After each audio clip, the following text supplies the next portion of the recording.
This is A's Cast Live, your comprehensive look at the Oakland Athletics. And the pitch is swung on, hit the right field, hit deep. Whitefield going back at the track, over his head, and over the wall. Do you believe that? And 29 other MLB clubs. Ramirez with a drive to deep right, away back, goal! Go Hayes! Gets a bomb out there by the Rocks.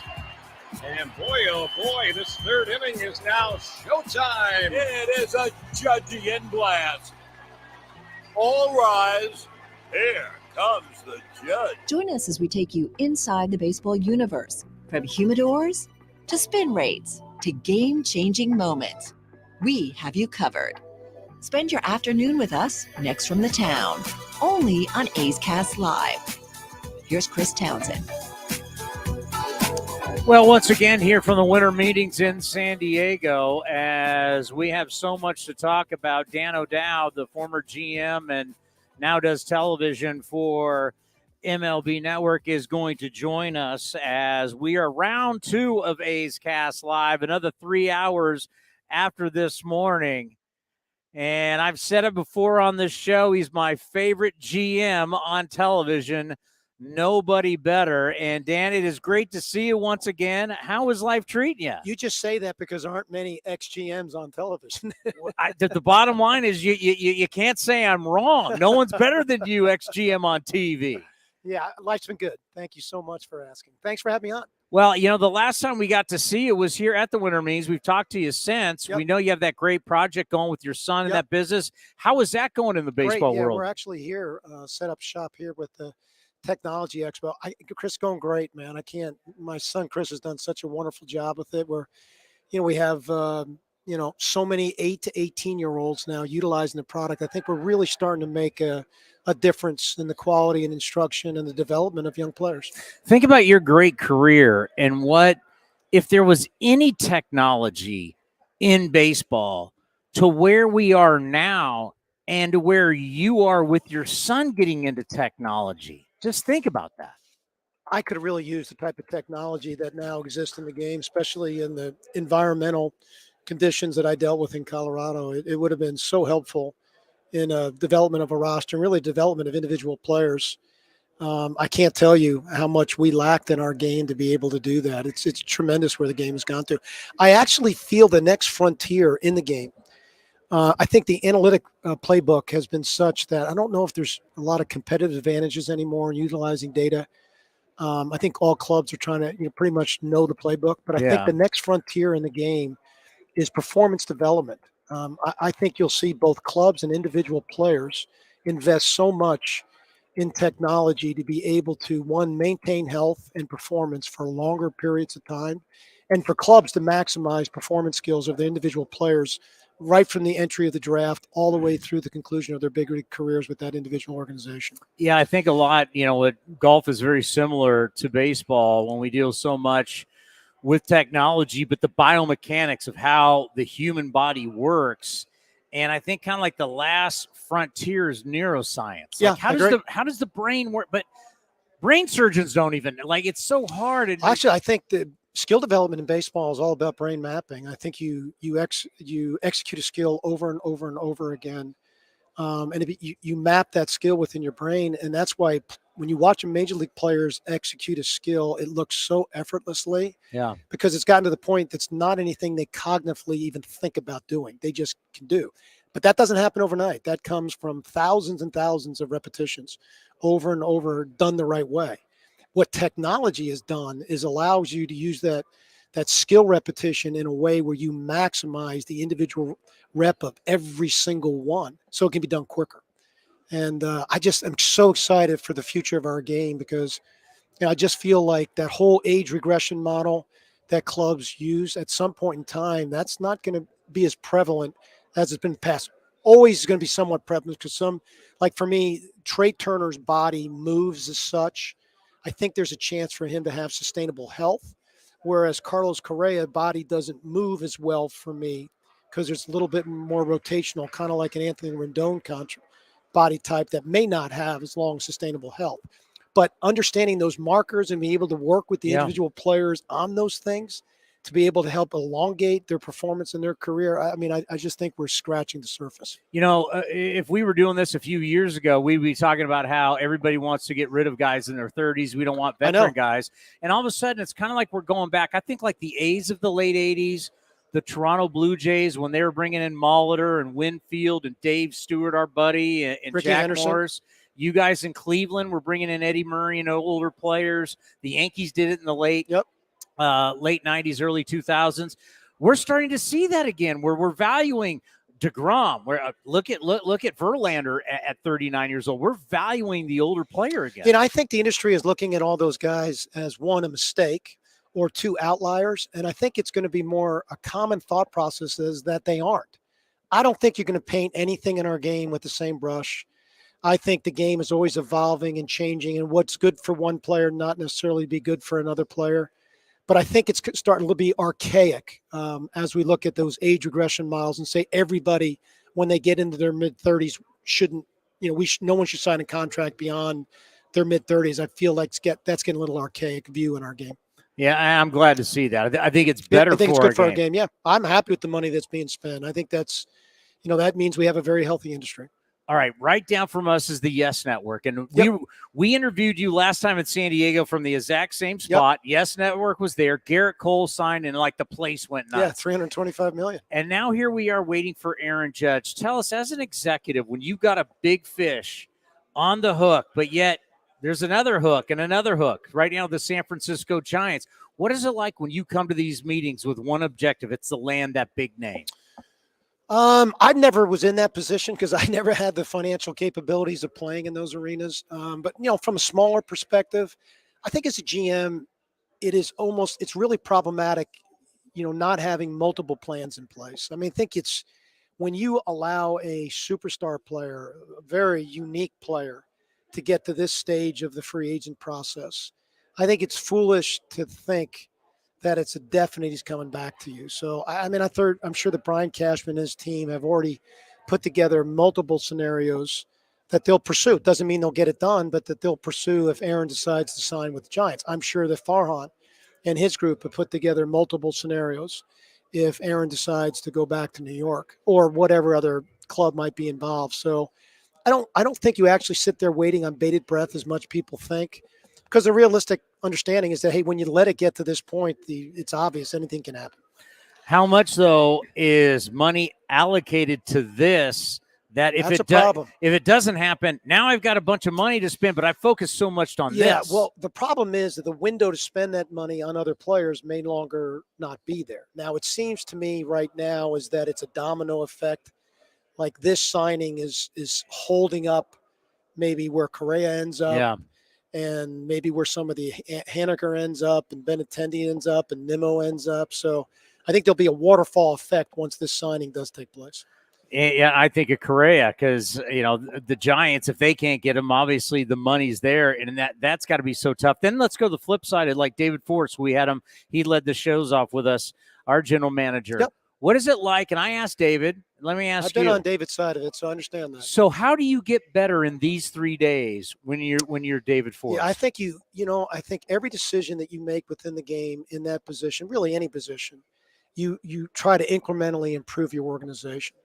Whether that's a 6-year free agent signing, whether that's a waiver claim, they signed Chase Peterson, who I really like as a player. Just that the ability just to move yourself incrementally forward.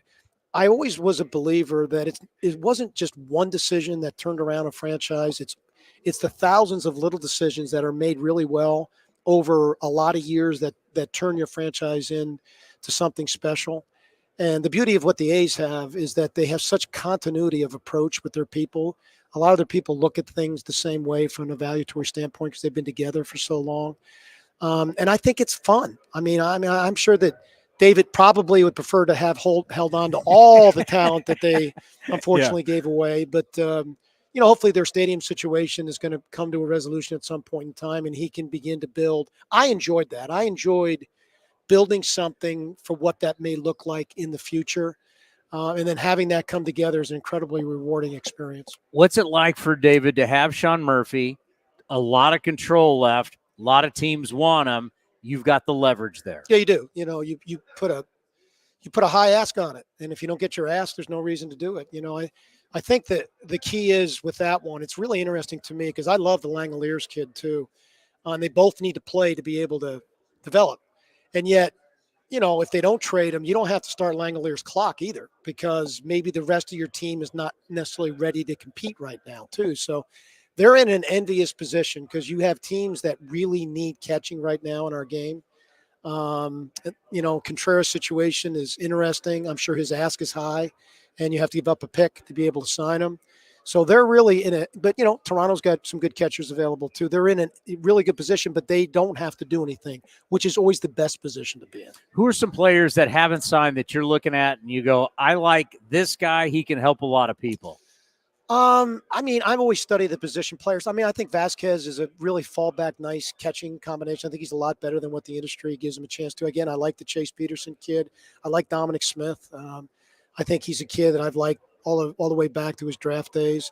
I think Mitch Haniger is a guy that's going to help some teams if, he actually stays healthy. I like Brandon Nimmo, but I have concern about the injury history a little bit there, and the length of commitment looks like that's going to take. I think there's a ton. I'm a huge Dansby Swanson fan.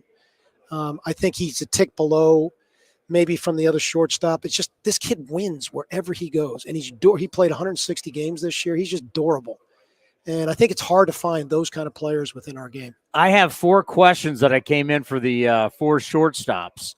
I said, who's the best bet? Who's the biggest risk? My 4th one was, who plays shortstop the longest out of the 4?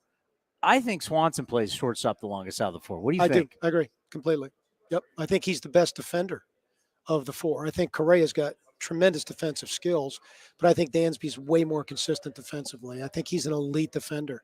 And I think his arc for me is still going up. I don't think he's hit his offensive ceiling yet. I think if he can learn to control the strike zone a little bit better than he does consistently, which he did a better job this year, I think there's still more offensive upside there. You can play GM and agent here. When you've got 3 shortstops now, we're looking at Trey Turner getting 11 years, $300 million. How does that change the conversation on both sides? Well, I think you have to be somewhat realistic. I think Carlos Correa at his age at 28 certainly is looking at that contract as a barometer. He's probably looking at more of what the Padres offered Turner rather than what he ended up signing. How is that for. possible? I don't know how that's possible. That's a whole nother conversation. But I think in Bogarts and Dansby place, I think there's a waterfall effect where they'll get sucked up a little bit. But I think you have to be somewhat realistic about how far you're going to get sucked up into that hemisphere. All right. How can, because we have a lot of kids who have been watching our show. It's funny. You get to a new medium and you start breeding younger. How can they get to your product? Tell us about the product and how they can get to it. WinReality.com. If you want to hit anywhere at any time and face pitching for your designed age group and really understand what pitch recognition skills are all about. And we've now to a point you can hit within our system. Really? And you can see ball flight and you can see results. But, the key is for us, we want to have kids do this in increments. One, once you learn the strike zone, it's easier to be a good hitter because you have a chance to be more on time consistently. But it's a full service product, and it doesn't matter. It's your bedroom, it's your garage. You can hit anywhere at any time, baseball and softball. Baseball has been your life. I know your son was a player. To do this type of thing together in the sport you both love, what does that mean? It's been great. But, as a dad, I saw through my career a lot of owner's son dynamic in major league organizations. And so I've made a conscious choice, which was an easy choice, honestly, because Chris is so much smarter than me intellectually, that I wanted this to make sure it felt like his more than mine. And so I did that. And I only am involved when I feel like I can help. Other than that, I have not micromanaged him at all because I want him to feel this sense of pride and ownership of something that he's built, because I know what that feels like. And that's a feeling that sustains a lifetime. I'm going to say just not TV. We'll go terrestrial. We'll go Sirius XM. We'll go streaming. Favorite GM, all these mediums. Yes, thank you, sir, very much. Your work is fantastic. Yeah, and you know what? The thing that I've watched you so much, the thing that I love is I can tell now when you don't agree and you kind of go, I can tell when you don't agree. And you're so subtle about it that I think the average person doesn't know. I try not to be disrespectful because, baseball is just a game of opinions. Yeah. Doesn't mean my opinion is, better than anybody else's opinion. But when your life has been around a game, you definitely have some strong opinions, and I don't mind disagreeing with people. Hopefully I do it respectfully. Well, it means a lot for you to come down. I truly appreciate that. Thanks for having me on. And let's stay in touch. Okay. In any way we can help you with the business, let us help. Okay. Thank you, guys. Bye.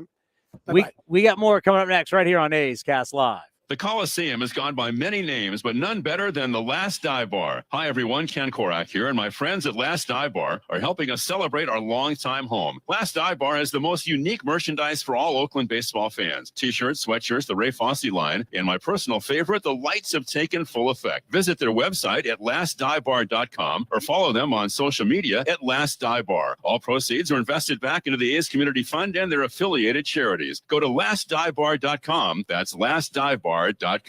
Oakland Athletics spring training is right around the corner, and you can be part of the excitement. Get your tickets now and plan ahead for a fun-filled trip to Mesa, Arizona this spring.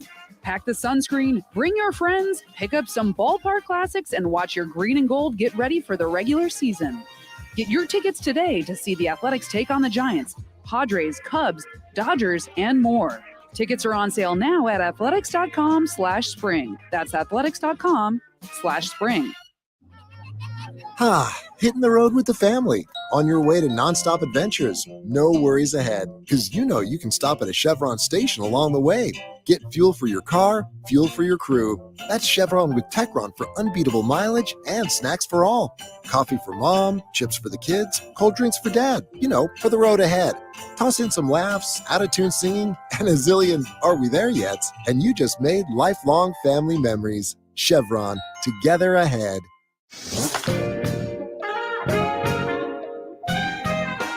The skipper, Mark Kotsay, was on A's Cast Live and discussed his message to the club heading into the offseason.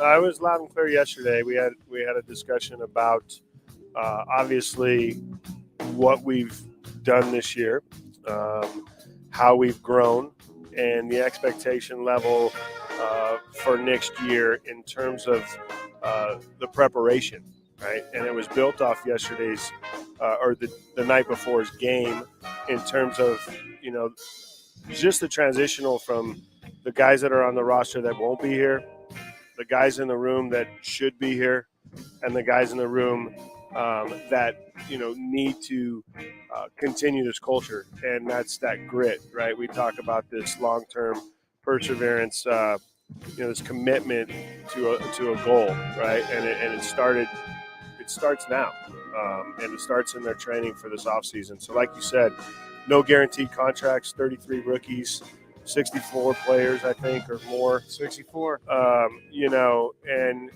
just the focus has to be, we're going to come out next year, we're going to continue to incrementally and get better, but with the expectation to win. To listen to the full interview and much more, go to athletics.com/A'sCast.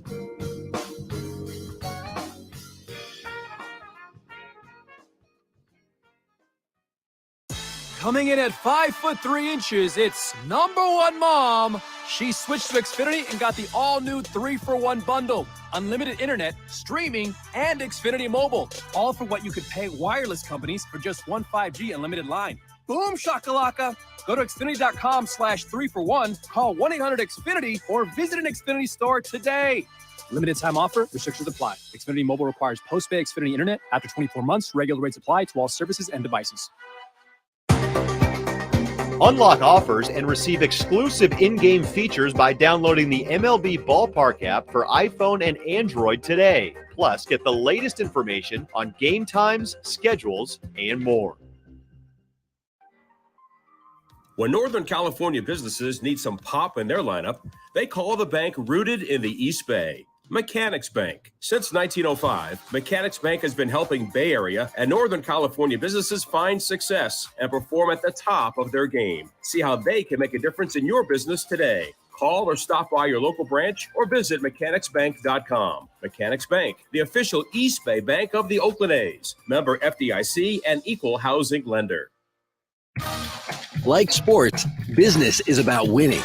Championship decisions are business decisions based on what it takes to help your company win. And that's why there's UBO Business Services, specializing in helping you win every day by streamlining workflows, managing documents, and providing the best-in-class office technology. Make your championship decision with UBO Business Services. Visit them at ubeo.com. That's ubeo.com. Streaming from the East Bay, A's Cast Live continues with Chris Townsend.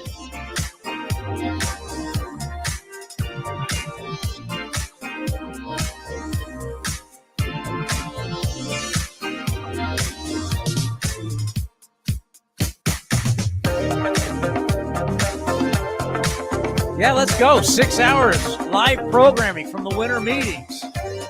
The Manchester Grand Hyatt. Do we have the skipper? We ready to rock? Yeah, if Kotsay is ready. If he's ready to rock, let's get the skipper going. It's been a while. We've missed him. How are you? Happy birthday, by the way. I am fantastic, and thank you. Thanks for letting everybody know I'm older. You're older. We're all getting older, aren't we? We are, buddy. Unfortunately. For you, this is a home game.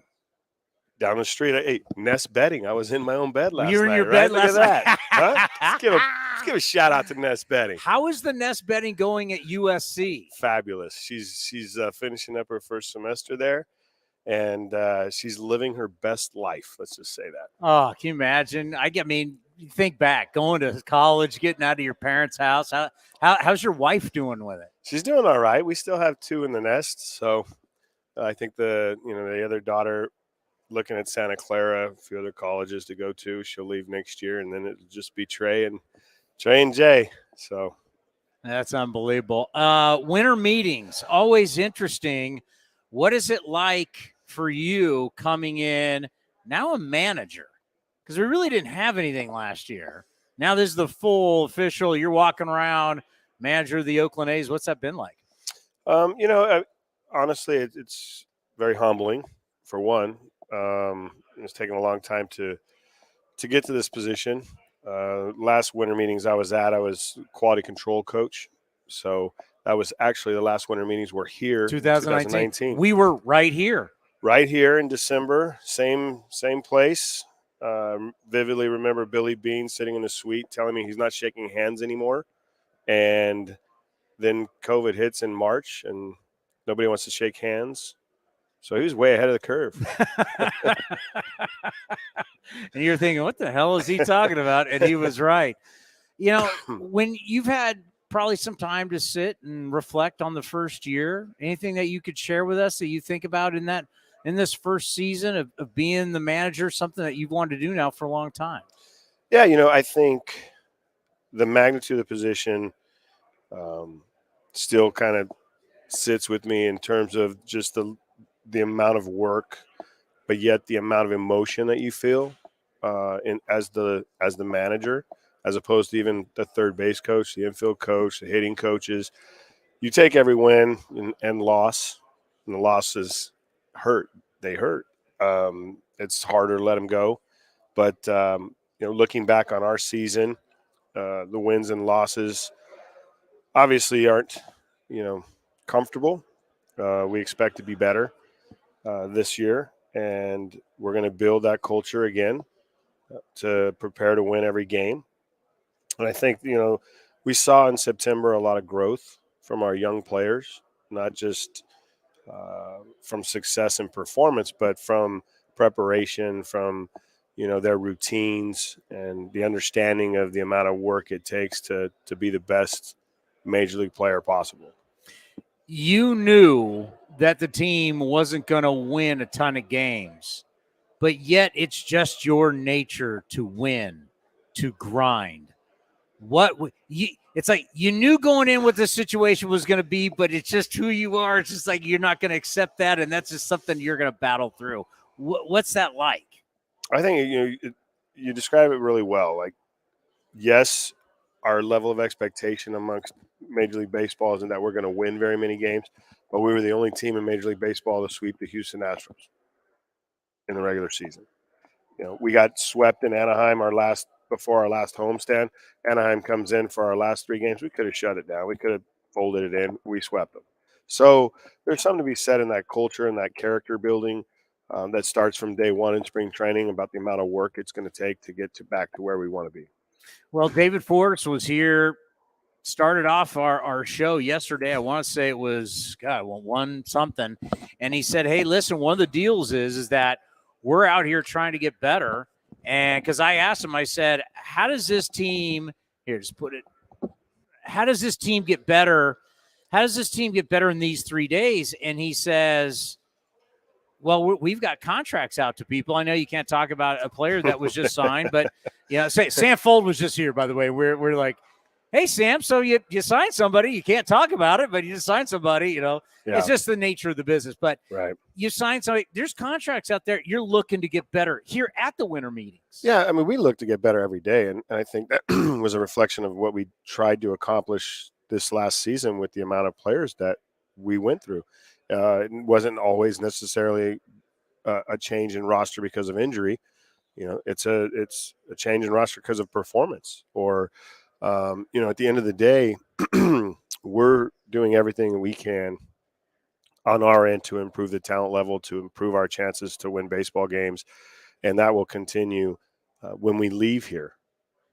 Just because the winter meetings end does not mean that every day we don't put our minds together and try to figure out how to get better. A lot of talk right now, which was kind of funny, all this talk about Sean Murphy going in, and people continue to talk about it. And David told us, he goes, I don't know where all these people are getting this kind of stuff. I mean, yeah, could he be moved at some point? Yes, but this whole hot to trot thing, we had the GM right here on the show going, yeah, that's not true. No, I think David's right. I think that, Sean is obviously he holds a position in the game that is very valuable. He's one of the best at it. So for us to sit here and say Sean's not going to be an Oakland Athletic, it better blow us away. That, to me, that's the bargaining chip, right? I think that's where it starts. And I think David, explained that yesterday in saying, what he did on the show. Yeah, I mean, it's about leverage, and not going to be shocked whatsoever if Murph is the catcher for you spring training and at least the first part of next season. When you start to think about next year, what gets you excited? What gets you? What should get A's fans excited when you start to think about before you know it, we're going to be at spring training? We are, and baseball should get you excited. 1, 2. The fact that we're not going to stop. We're not going to stop competing. We're not going to stop going out and trying to get better on the field and off the field. And I think for our young core group, there's some excitement around these kids, and there's more to come. There's more to come with a kid like Lawrence Butler, Denzel Clark. You go down the list, Zach Geloff, some young arms, Mason Miller, who did really well in the fall league. And, there should be some buzz around that talent level. Yeah, I thought it was very interesting that we learned from you about how you're making sure that you're staying connected to everybody in the minor leagues. I think a lot of times you never hear from the higher ups. You never hear from the big league manager. You never hear from these people, but you think it's important that all these young players and even the coaches down there, that everybody hears from you and they hear the message. Yeah, I think it is important. I think the symmetry of the organization is important. I think what we do at the major league level needs to be done at the minor league level, and to stay connected with the staff, to bring the minor league coaches in, to give them opportunity to experience the big leagues, to experience what we do on a daily basis, so that they can go back and talk about it and implement it. And from my standpoint, those players that are in the minor leagues are going to have impact at the major league level. And to stay connected to them, to know that, to have them know that I'm watching and that everything matters to their career, not just the performance on the field, but what they do in the weight room, what they do nutritionally, how they carry themselves as teammates. It all goes into factoring, how quickly they accelerate their path to the big leagues. Did that happen when you were with the Marlins, or is that something you wish would have happened? No, I think the minor league guys in the Marlins always, made us aware that management's watching, and management actually came. They came to games. They showed up. Our coordinators were always in town evaluating us. So, and I think for us and our organization, we're doing the same. I think it's interesting when you play for an organization and you know you have a chance. Some organizations you feel like, I'm blocked, I'm never going to get there. My best bet is to play well, get traded, get moved. There's something different, though. Like with Oakland, when you get drafted, like we're going to have the draft. Billy Owens is getting in the suit. I saw him down here by Starbucks. He's fired up. He's going to be there for the draft. And I said, I can't get Billy Owens in the suite to talk baseball. He just hangs out in the lobby. And but yes, he's working the lobby. He's jumping in the suit, and he's going to represent the Oakland Athletics at this draft lottery. I say, is this going to be like the NBA draft? Remember the frozen envelope for Patrick Ewing? I said, are we going to have that going? But that's the thing. You get drafted by the A's, or you get signed by the A's. However, you can be a first-round pick, you can be a free agent signing, you can be whatever. When you sign here, you got a chance to get to the big leagues. I bet that means a lot to these kids. Well, it should. There should be added motivation. Not that they're not already motivated to get to the big leagues. There's a little monetary reward when you get to the big leagues that guys chase after, right? We've seen that here at the winter meetings. Trey Turner, Josh Bell, a couple guys that have agreed to terms to go to teams that have paid them very well for their services, and deservingly so. So. But yeah, our organization, we're not afraid to promote. We're not afraid to give guys opportunity, and you saw that last year with the amount of players that we utilized at our major league level. Thinking back when you were a player, could you just ever envision like an 11-year, a 10-year contract? No. I don't even know if I'd want. Do I really want? I'd want the money. Right. But I don't know if I'd want to really think about me playing at like 42, 43. Here's what it does for you, Townie. It provides a level of security and a foundation that you can lay in a city and really call it home, especially for a guy like Turner. No trade clause till you're 40. If you got a family or you've started a family, you don't have to worry about what I went through with getting traded from San Diego to Oakland to Boston, or Oakland to Atlanta to Boston to Chicago. Like, you just don't have to worry about, packing up family and moving them out and moving them with you. Now, granted, I think that really helped my children in so many ways from a life standpoint. Yeah. Right. So, but the big contracts, the 10-year contracts, give you that sense of security and ability to lay foundation. Did you always look at things as I want top dollar, or did you look at things I want top dollar, but I may take a little less because I got a chance to win? I always felt like I took a little less and felt like I just wanted the security of a guaranteed contract, probably mostly because of my back injuries and the instability there. But I didn't care about breaking the bank. I just cared about, playing the game and with a good group of teammates and going out and trying to win a championship. So when I signed in San Diego, they always used to call it the San Diego discount. Well, the previous owner, John Moores, when he traded for me, the agreement that I had to make was that I would sign a 2-year deal foregoing my next 2 arbitration years. Right. Give those up because he had never taken a player to arbitration. He didn't want to do arbitration. So the only way the trade would have gotten done was if I agreed to it. So, yeah. So right there, I said, oh, yeah, I'll take a 2-year deal. It's guaranteed money. Sign me up, and I never went to free agency as a player. I always extended before I had the chance to put myself out there on an open market. Do you ever think back and go, I would have loved to have done that? Yeah. I think there was a period when I was with the A's that I had a chance to opt out of my contract, but we were winning. So I didn't want to leave the A's, and take that risk. So I'm not a huge risk taker, but looking back, maybe I benefit from that. We can talk about the other aspect of my career that I chose not to go down the path of PEDs, right? Like I played with what God gave me and looked at a lot of, peers that were performing and outperforming me. Can't judge them because, it was a time when a lot of guys were choosing that route. So a lot of guys. And, it's something that really never gets talked about is we started seeing it because we were at the same time in college baseball. We started seeing guys in college doing it.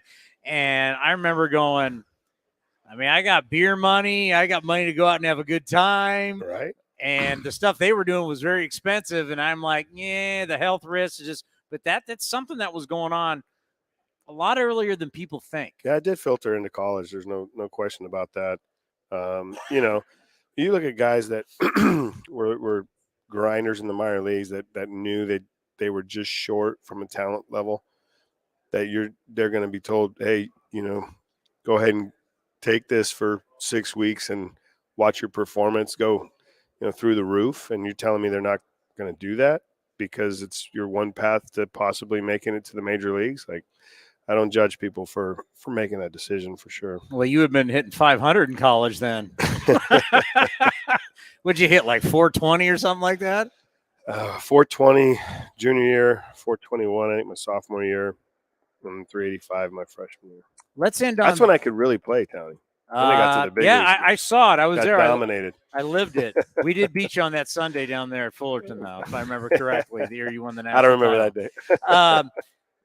Let's end on this. What's one thing that you've thought about for this next year as a manager that you'd like to implement, change? What's just one thing you think about going into this next season? Well, we made some changes with the staff.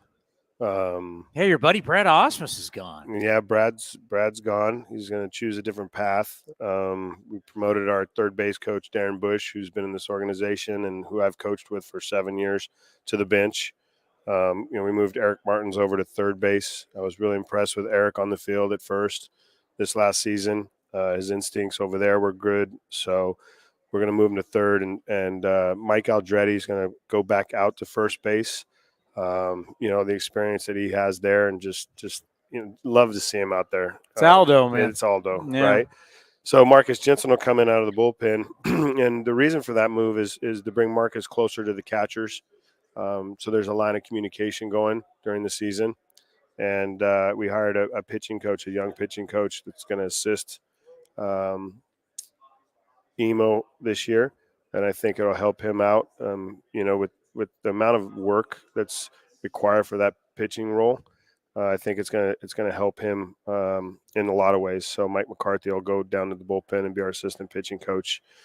So that's one big change for us. And just in terms of the rule changes, that's another a whole change. Different ball game. Yeah. So we're gonna have to hit that hard early in spring training. We're gonna have some meetings with the guys just to really lay the foundation of the rules. Are you worried? Are you worry about any of the new rules? Are you happy about it?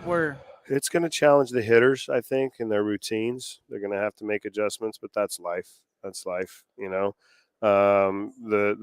amount of picks to bases, I think, is going to have probably an impact in the running game. So how you strategize when you want to pick, when you want to use those picks, and you can pick a third time, but if he's safe, he automatically gets awarded the next base. So there's some cat and mouse to that.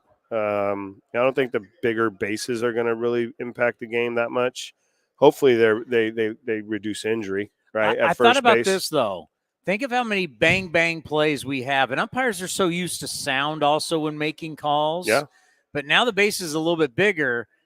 Everybody's talking about the stolen base to second base. I'm thinking about the bang plays at first base. Well, it doesn't shorten the distance, but I think depending on the material they use for the bags, and I haven't seen the new bags, we were told that early when they changed the bags in the minor leagues that they were soft. So what you're talking about with the sound wasn't there. I think they made that adjustment to be able to hear the bag when the runner hits it. So, but hey, that's what replay's for, right? Oh, love replay. And pitchers, you got to get it and go. Yeah, you got to get it and go. and there's some talk, I think, that this year pitchers are going to actually be able to wear a wristband and call pitches. So that's different. Like a I don't know if like a quarterback. Yeah, I don't know if I love that, but we'll see how that goes. Next thing you know, like you're gonna have one on your wrist, the pitcher, the catcher. Everybody's just gonna be pressing buttons at each other. That's college baseball, isn't it? That's unbelievable. Right. So, I mean, and the biggest, you're gonna see a bases loaded 3-2 count, or ball 4 with nothing happen. Right. I think you're gonna see that this year, and it's gonna be painful. It's going to be fun to watch, right? Though. It's a train wreck. It's a train wreck. Yeah.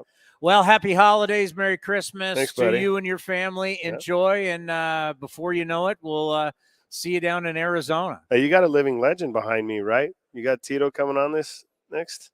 Is Tito next? Tito's next. We got Dave Stewart coming on? One of the things about Tito wasn't on the ballot for manager of the year this year. And I wrote his name in. Like, there was a write-in down at the bottom. And nothing against the 3 guys that were on the ballot that we get as managers to vote. But Tito wasn't on there. And I texted him. I said, I don't know what happened.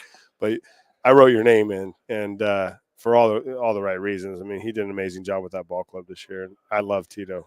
And I think he may have the most managers that he coached as players in the big leagues right now. Absolutely. I know he does, probably. Boch coached Nev and I. Tito coached Alex Cora, myself, Kevin Cash. I'm probably going to miss somebody. He may have coached Nev, but, I mean, he's got a lot of guys. Kapler? Managers. Was Gabe in Boston? He might have been, yeah. Mm-hmm. So ask him about that. And just not managers, coaches. Oh, yeah. A long lineage of so coaches. he's got like the Bill Walsh coaching tree. Right? It would be interesting to see how it lays out.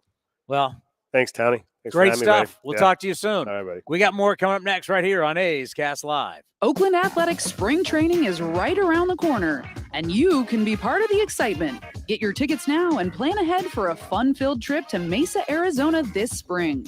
Pack the sunscreen, bring your friends, pick up some ballpark classics, and watch your green and gold get ready for the regular season. Get your tickets today to see the Athletics take on the Giants, Padres, Cubs, Dodgers, and more. Tickets are on sale now at athletics.com/spring. That's athletics.com/spring. The Coliseum has gone by many names, but none better than the Last Dive Bar. Hi, everyone. Ken Korak here, and my friends at Last Dive Bar are helping us celebrate our longtime home. Last Dive Bar has the most unique merchandise for all Oakland baseball fans. T-shirts, sweatshirts, the Ray Fosse line, and my personal favorite, the lights have taken full effect. Visit their website at lastdivebar.com or follow them on social media at Last Dive Bar. All proceeds are invested back into the A's Community Fund and their affiliated charities. Go to lastdivebar.com. That's lastdivebar.com. Humanity has accomplished a whole lot so far. We created penicillin, the automobile, and the internet, not to mention drones, duct tape, and the hot dog. It's all thanks to the power of human connections. And Ring Central's here to make that even easier, more seamlessly and securely, on a platform built to grow your business. Say hello to a whole new way to say hello. Visit ringcentral.com and say hello to possibilities.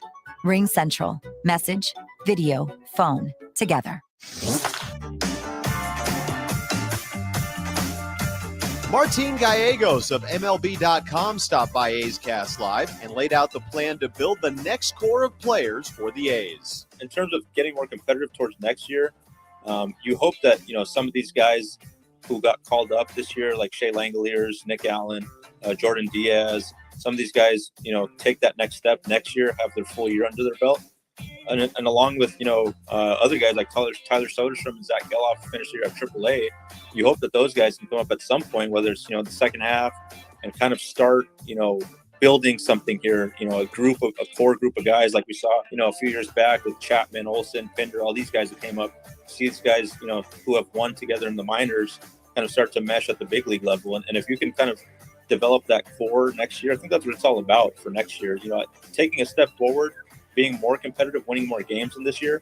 But more importantly, I think finding that core group of players, core group of young guys, out of those prospects that you have down there, and hope that some of them evolve into, players who you can count on for the next few years to lead that next, playoff group here in Oakland. To listen to the full interview and much more, go to athletics.com/A'sCast.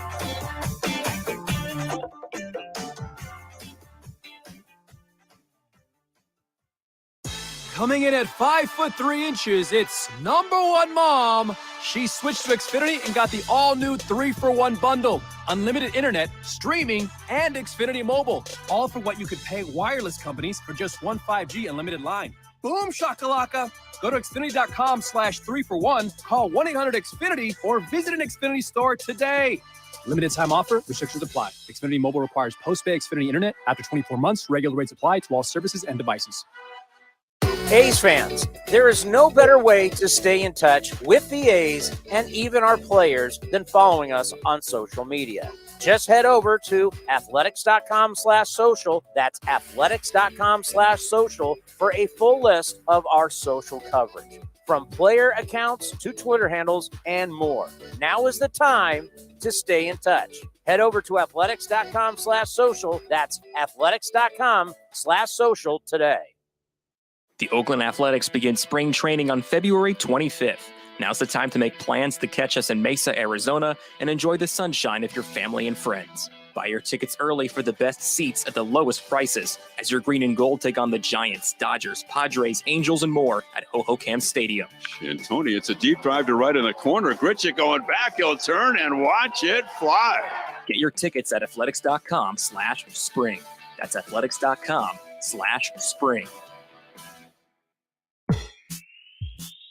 If you're looking for a new mattress, Nest Bedding has you covered. Sleep on the same mattress Hall of Famer Ricky Henderson sleeps on. Nest Bedding is a national brand with family-owned prices and service. You can shop at one of their Barrie locations, and all stores are sanitized and safe, or you can navigate their easy-to-use website, nestbedding.com. That's nestbedding.com. Green and gold fans, use the coupon code Oakland and you'll get 10% off your entire order. Nest Bedding, love where you sleep. Some things just go together. Peanut butter and jelly, cookies and milk, Oakland and Kaiser Permanente. If that last one caught you off guard, it shouldn't, because Kaiser Permanente has been helping keep Oakland healthy since our very beginning. And as the official healthcare partner of the Oakland A's, that won't be changing anytime soon. Whatever you may need, you can trust Kaiser Permanente to help keep you feeling your best. Kaiser Permanente. Thrive. Visit kp.org today. Hey, A's fans, you know that running your own business is a slugfest every day. That's why businesses have been counting on Mechanics Bank since 1905. From operating lines of credit to equipment and real estate loans, they can help build your lineup to meet today's challenges and prepare for tomorrow's opportunities. Stop by your local branch or visit mechanicsbank.com today. Mechanics Bank, the official East Bay bank of the Oakland A's. Member FDIC and equal housing lender. All loans subject to program eligibility and credit approval.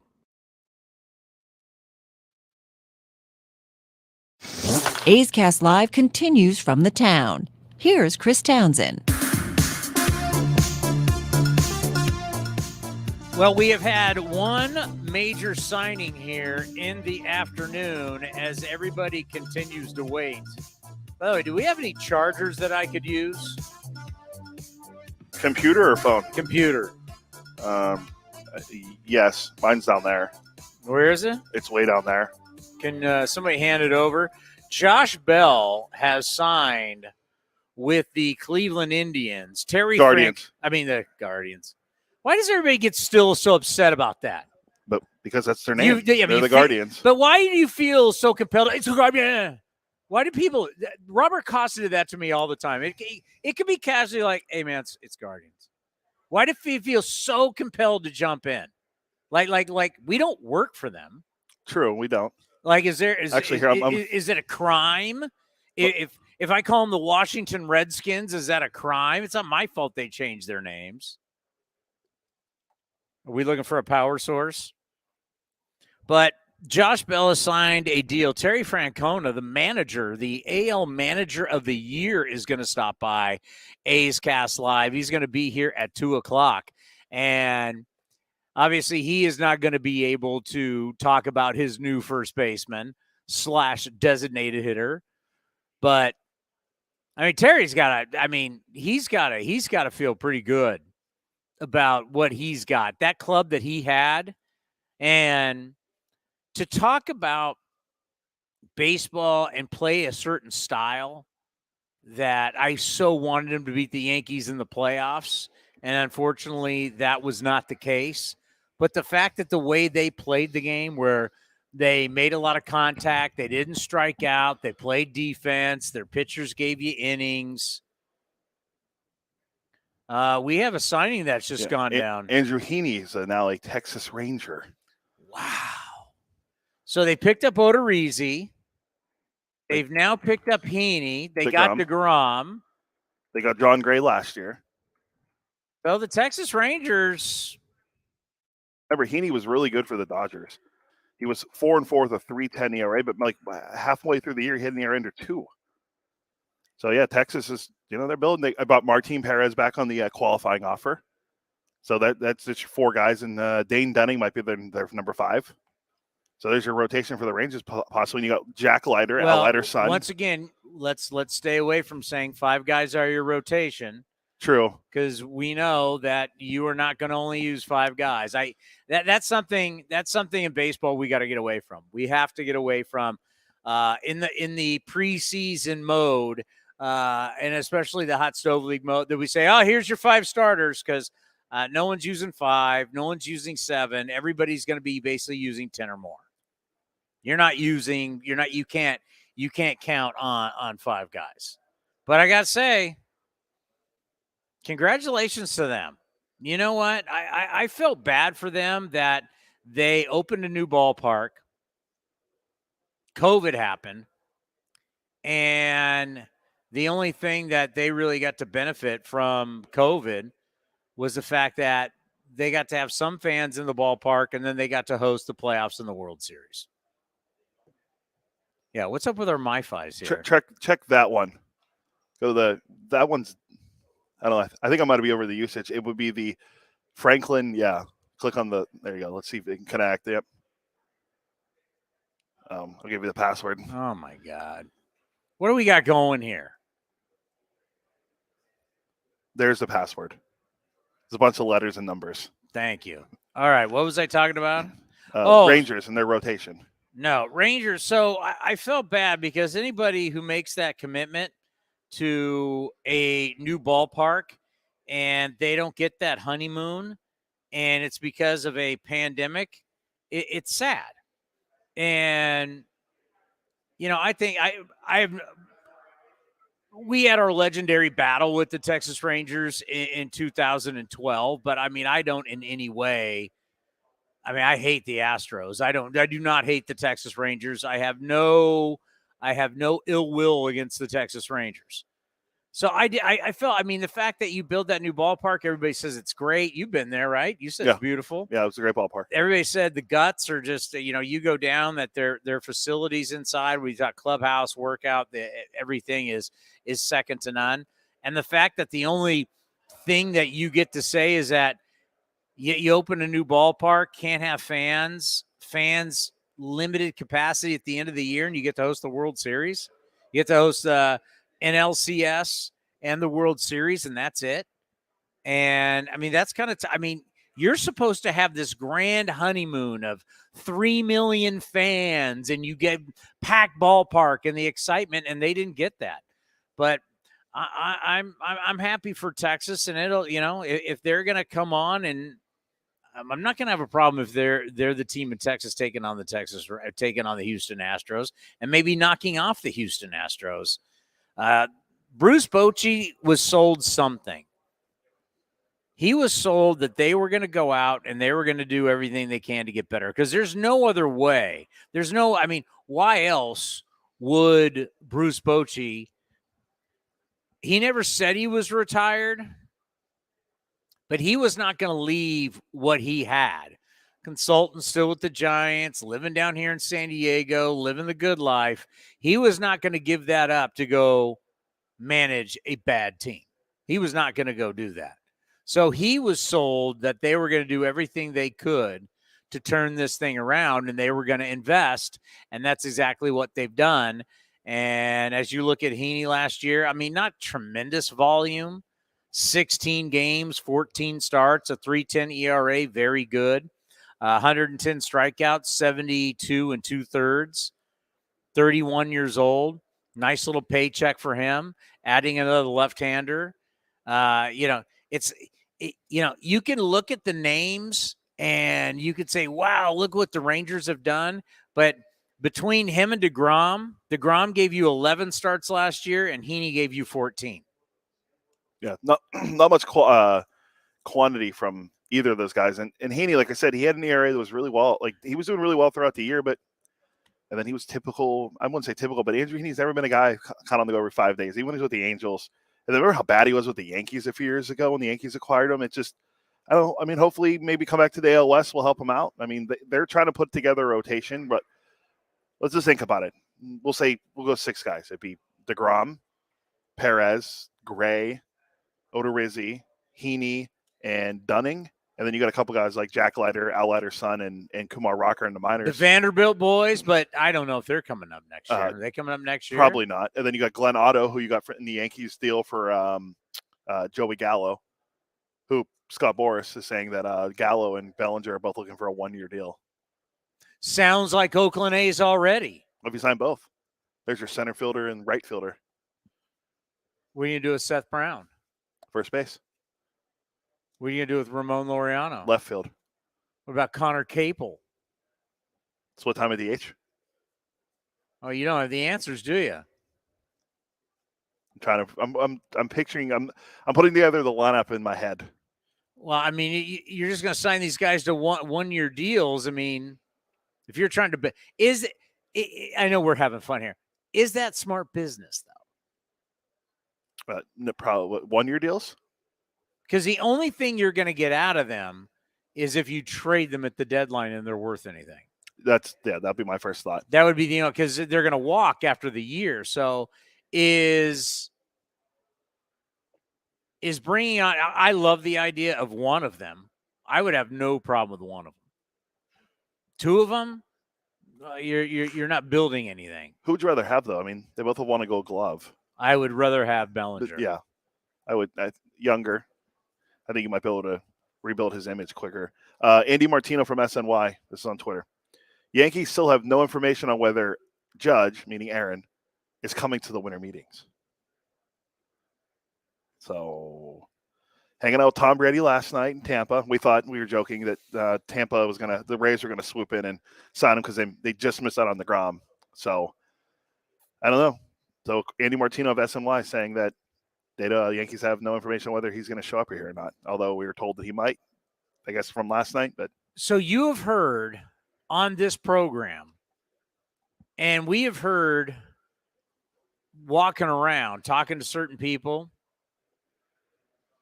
that there's a lot of people that believe this is going down here at the winter meetings. But you know what? I don't buy it. I don't buy that this is going. I don't buy this is going to happen because unless it's going to be a surprise deal for the San Francisco Giants. If he's not talking to the Yankees right now, it's Tuesday. It's Tuesday at 2:00. Do I think a deal is going to be imminent by tomorrow? Before when does this thing officially close down? We're out of here at 4:00. When is this thing going to close down? It's a really good question. But I know a lot of the writers and stuff are traveling back tomorrow. Yeah. So really today is the day. Like if you want to see what the lobby is going to look like, the biggest day of the lobby where everybody's going to be down there and it's a who's who of who's who and everybody wants to be schmoozing. Tonight is the night.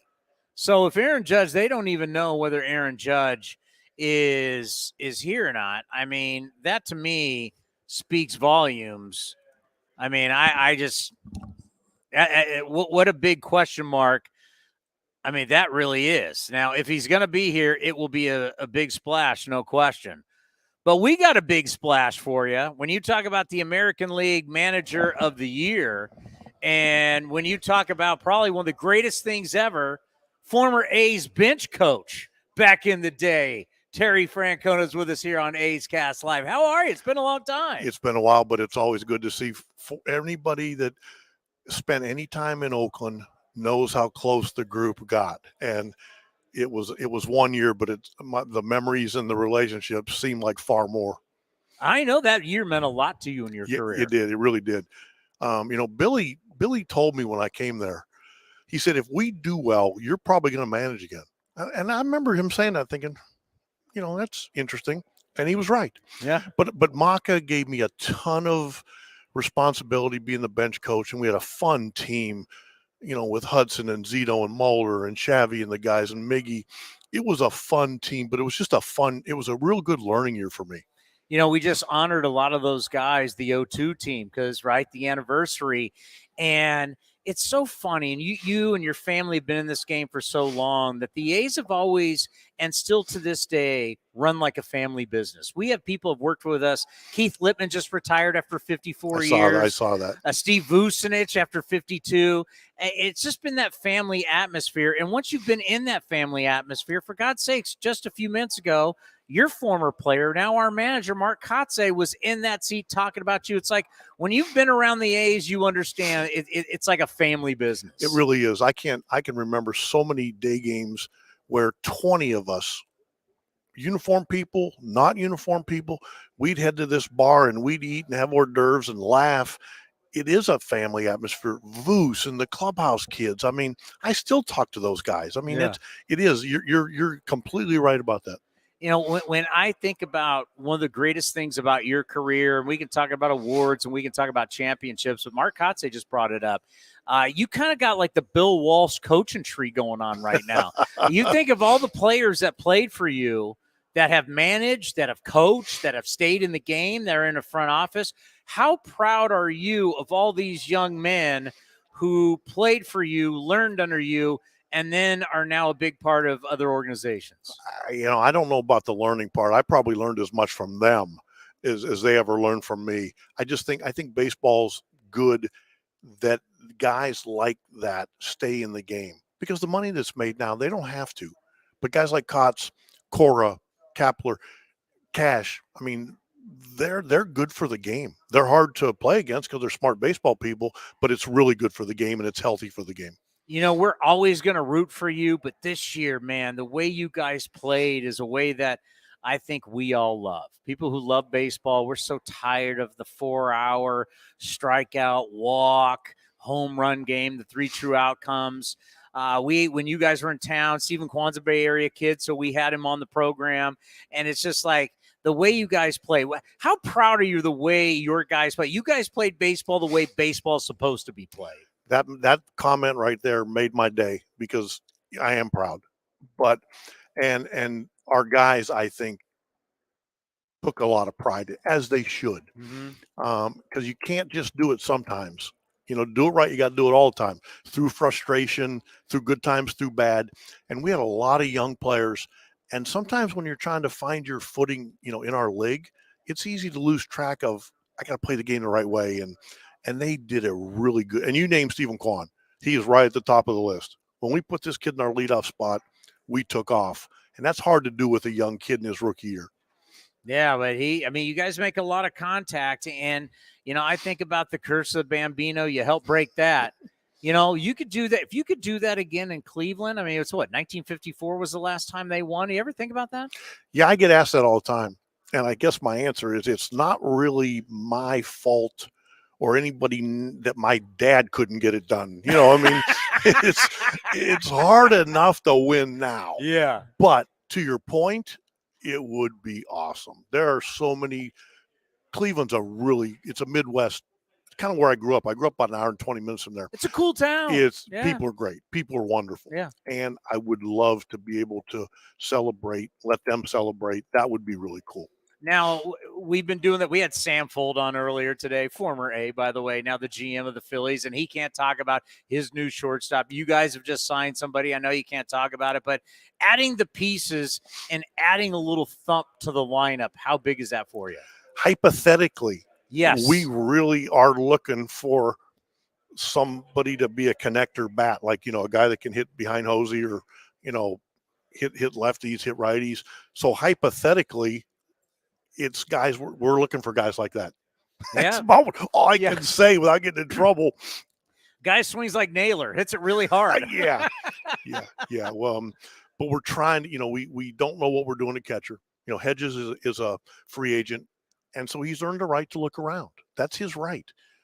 We love him. We love his defense, and we love the way he cares about the staff. Mayley went to the Reds, so we're going to miss him too. So there's things that we need to do. We just can't put names with them yet. No, everybody's like that now. We totally understand. Kotsay, we just signed a player. We can't talk about it. It's just a reality of the business. Pitching from an old school standpoint, you've been successful with your starters. You've always been successful with your starters. For some reason, we've tried to get away from that. How much do you want to make sure you keep that going with the Indians?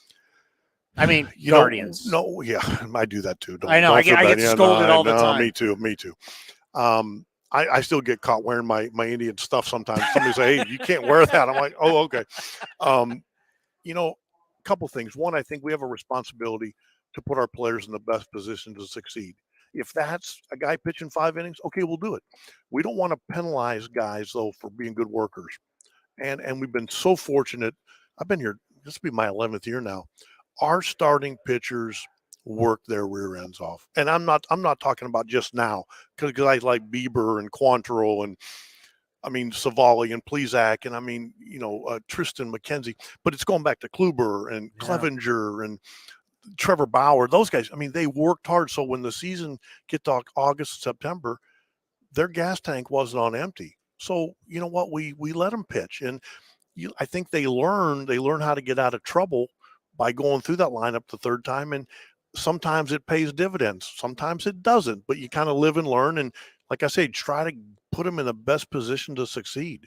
Did it bother you guys? Because I know we talked about it in the offseason, and our old closers now with the White Sox, and everybody was just crowning the White Sox. The White Sox, and these guys are going to win this, and some people they're going to win the American League, and they're going to represent the World Series. And did it bother you guys in the Central that everybody just said, "Oh, they're the team to beat. Nobody else has a chance"? No, because I actually thought they were pretty good too. I really did. I thought they were good, and we kind of kept waiting for them to make that move. And we got into September, and they were starting to look like they were maybe going to, and we swept them in Chicago, and that really hurt them. I think, again, I don't think you can get too caught up in what the perception is outside of what your room. In that clubhouse, we felt like we could win. We had a lot of young guys, but I'd look in the dugout and I'd be like, they're not backing down. They're okay. So, and that's what matters. So that's what we try to keep it as. Let's end on this. This is the first time we've been able to get together. It was last time 2019 was in San Diego too. And as somebody that has so many relationships in this game, what is getting back and seeing everybody meant to you? I'm so tired of Zoom. Oh, I'm so tired of Zoom. When we play a game of a national game and the announcers come in now, I'm like hugging them. Yeah. I like talking to people face to face.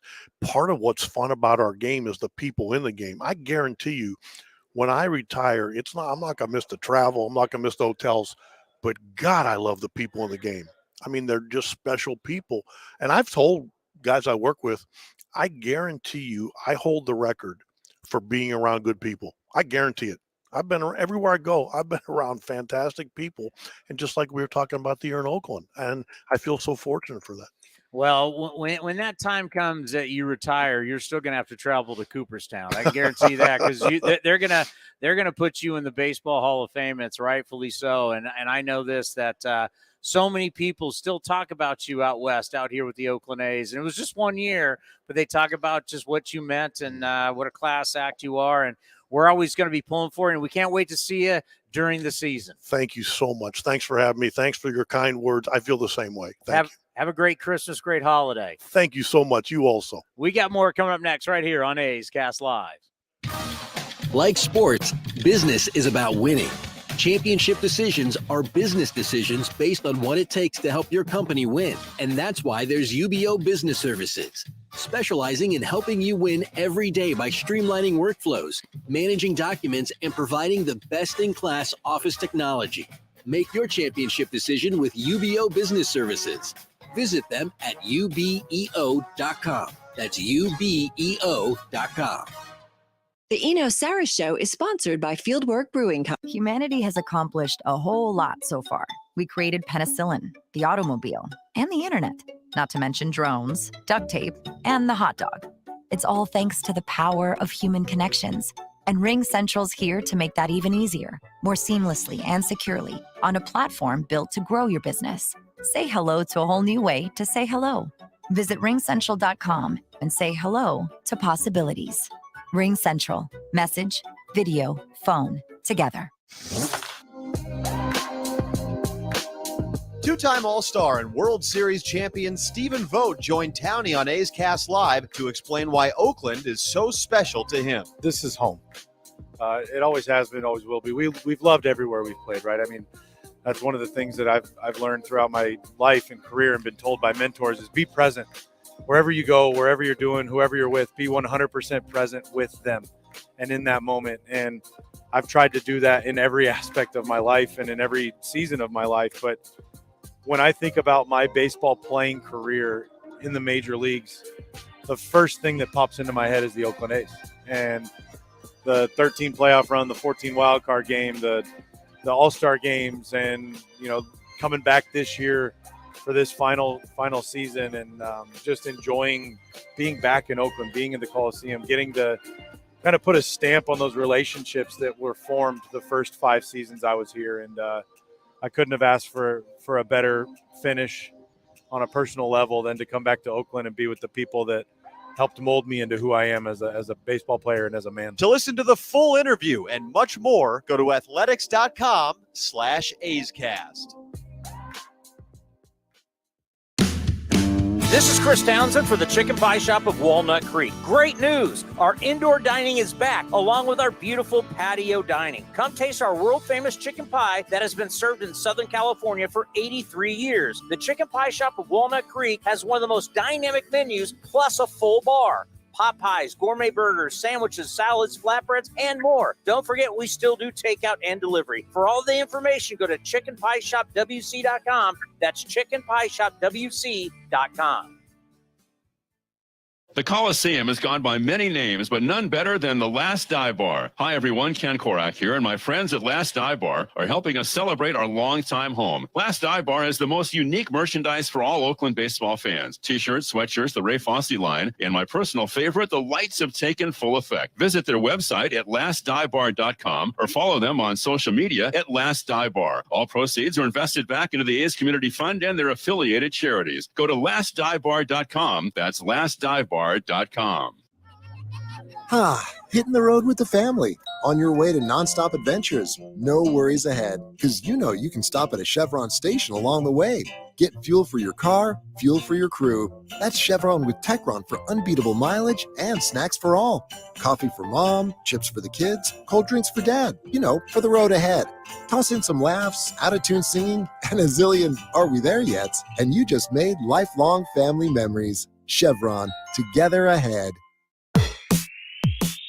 If you're looking for a new mattress, Nest Bedding has you covered. Sleep on the same mattress Hall of Famer Ricky Henderson sleeps on. Nest Bedding is a national brand with family-owned prices and service. You can shop at one of their Barrie locations, and all stores are sanitized and safe, or you can navigate their easy-to-use website, nestbedding.com. That's nestbedding.com. Green and gold fans, use the coupon code Oakland and you'll get 10% off your entire order. Nest Bedding, love where you sleep.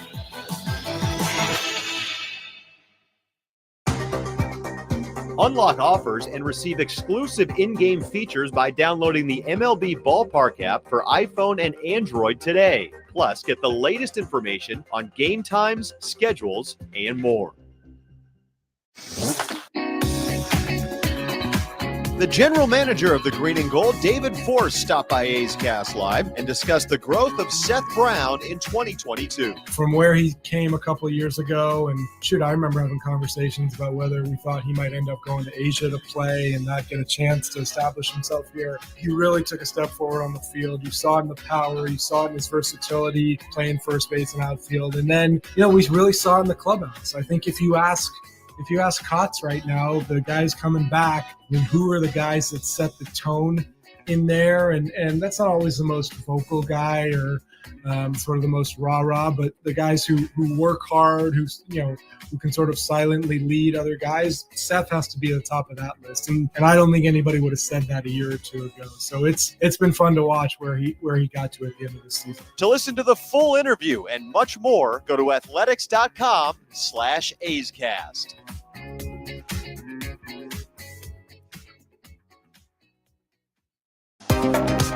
The A's YouTube page is your go-to destination for A's video content. Get access to great highlights, exclusive behind-the-scenes content, classic games, and more. Visit youtube.com/athletics. Hi, this is Eduardo Perez from ESPN. When I'm in the Bay Area, I make sure I listen to A's Cast Live. Well, now joining us here on A's Cast Live, she is the ultimate rock star. I know our fan base absolutely loves her. From when we first brought her on years ago, from MLB.com, MLB Network, the great Sarah Langs is with us. You look great. How are you? I'm feeling great. Thank you for having me. It's awesome to be here with you guys and everyone. I mean, I have not been to the winter meetings before. So this is the first time I am seeing the energy, the excitement, all of it. I love it. You had never been to the winter meetings? No, never. This is like a total hangout that you would love. It's all of us baseball nerds in one spot. Exactly. And in the middle or in early December when no one else is talking about baseball, but we all are. Yeah. It's perfect. Somebody said if something happened to this building that there would be no one to cover baseball anymore because we're all here. Oh my goodness. That's true and terrifying. Well, you've been making the rounds. You've had a long day. You've been everywhere. Not quite, but I was on MLB Network earlier today. Nice little 8:45 local, which is great. I will always wake up to talk baseball, always. So really grateful to be here. Yeah, the time change has messed with some of you. It's like all of a Not sudden. you. Yeah. For us, we're rocking and rolling it. We were talking to people. People are like, man, we're going to dinner. And we're like, it's really 12:30 our time. So it definitely changes on you. Exactly. But it's fun. I was out here for the first time for the draft combine back in June. I'd never been to San Diego.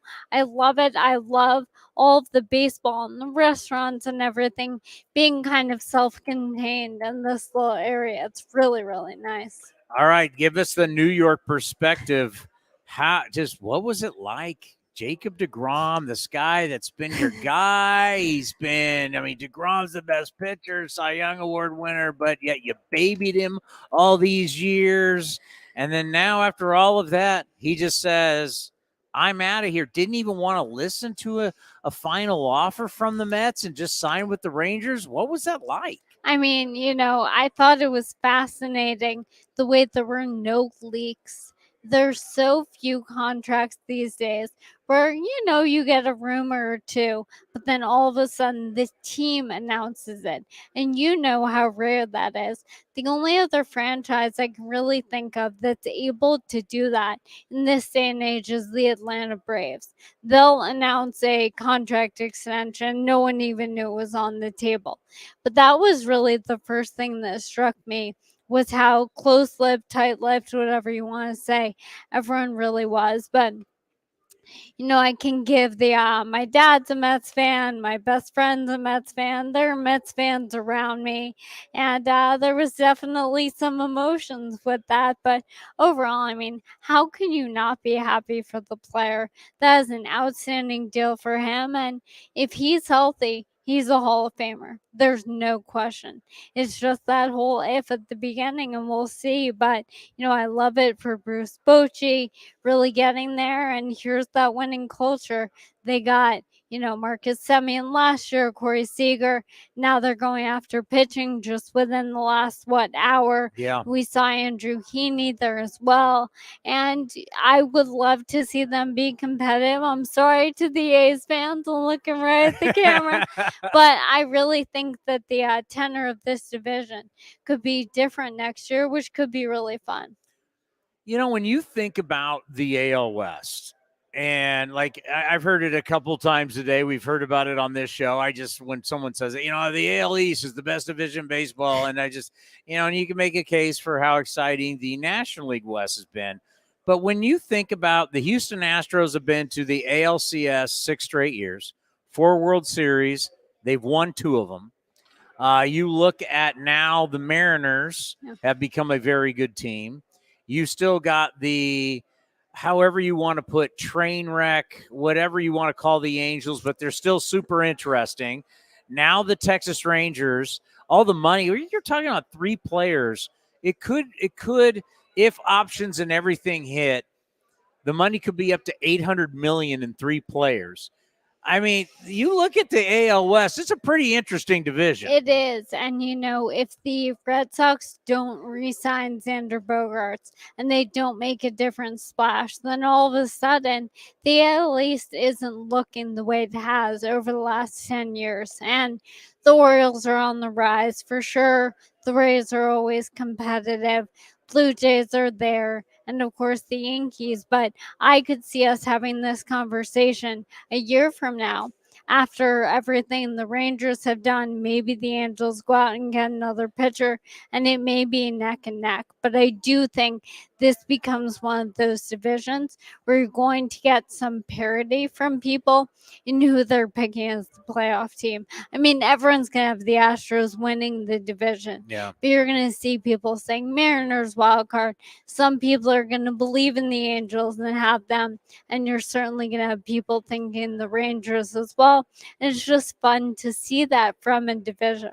The one thing that I have not heard since we have been down here, and I'm kind of shocked, just nothing on Shohei Ohtani. I saw one report earlier today. I got an alert. I forget who tweeted about how some of what the Dodgers are doing this offseason is about biding their time because that's who they want next offseason.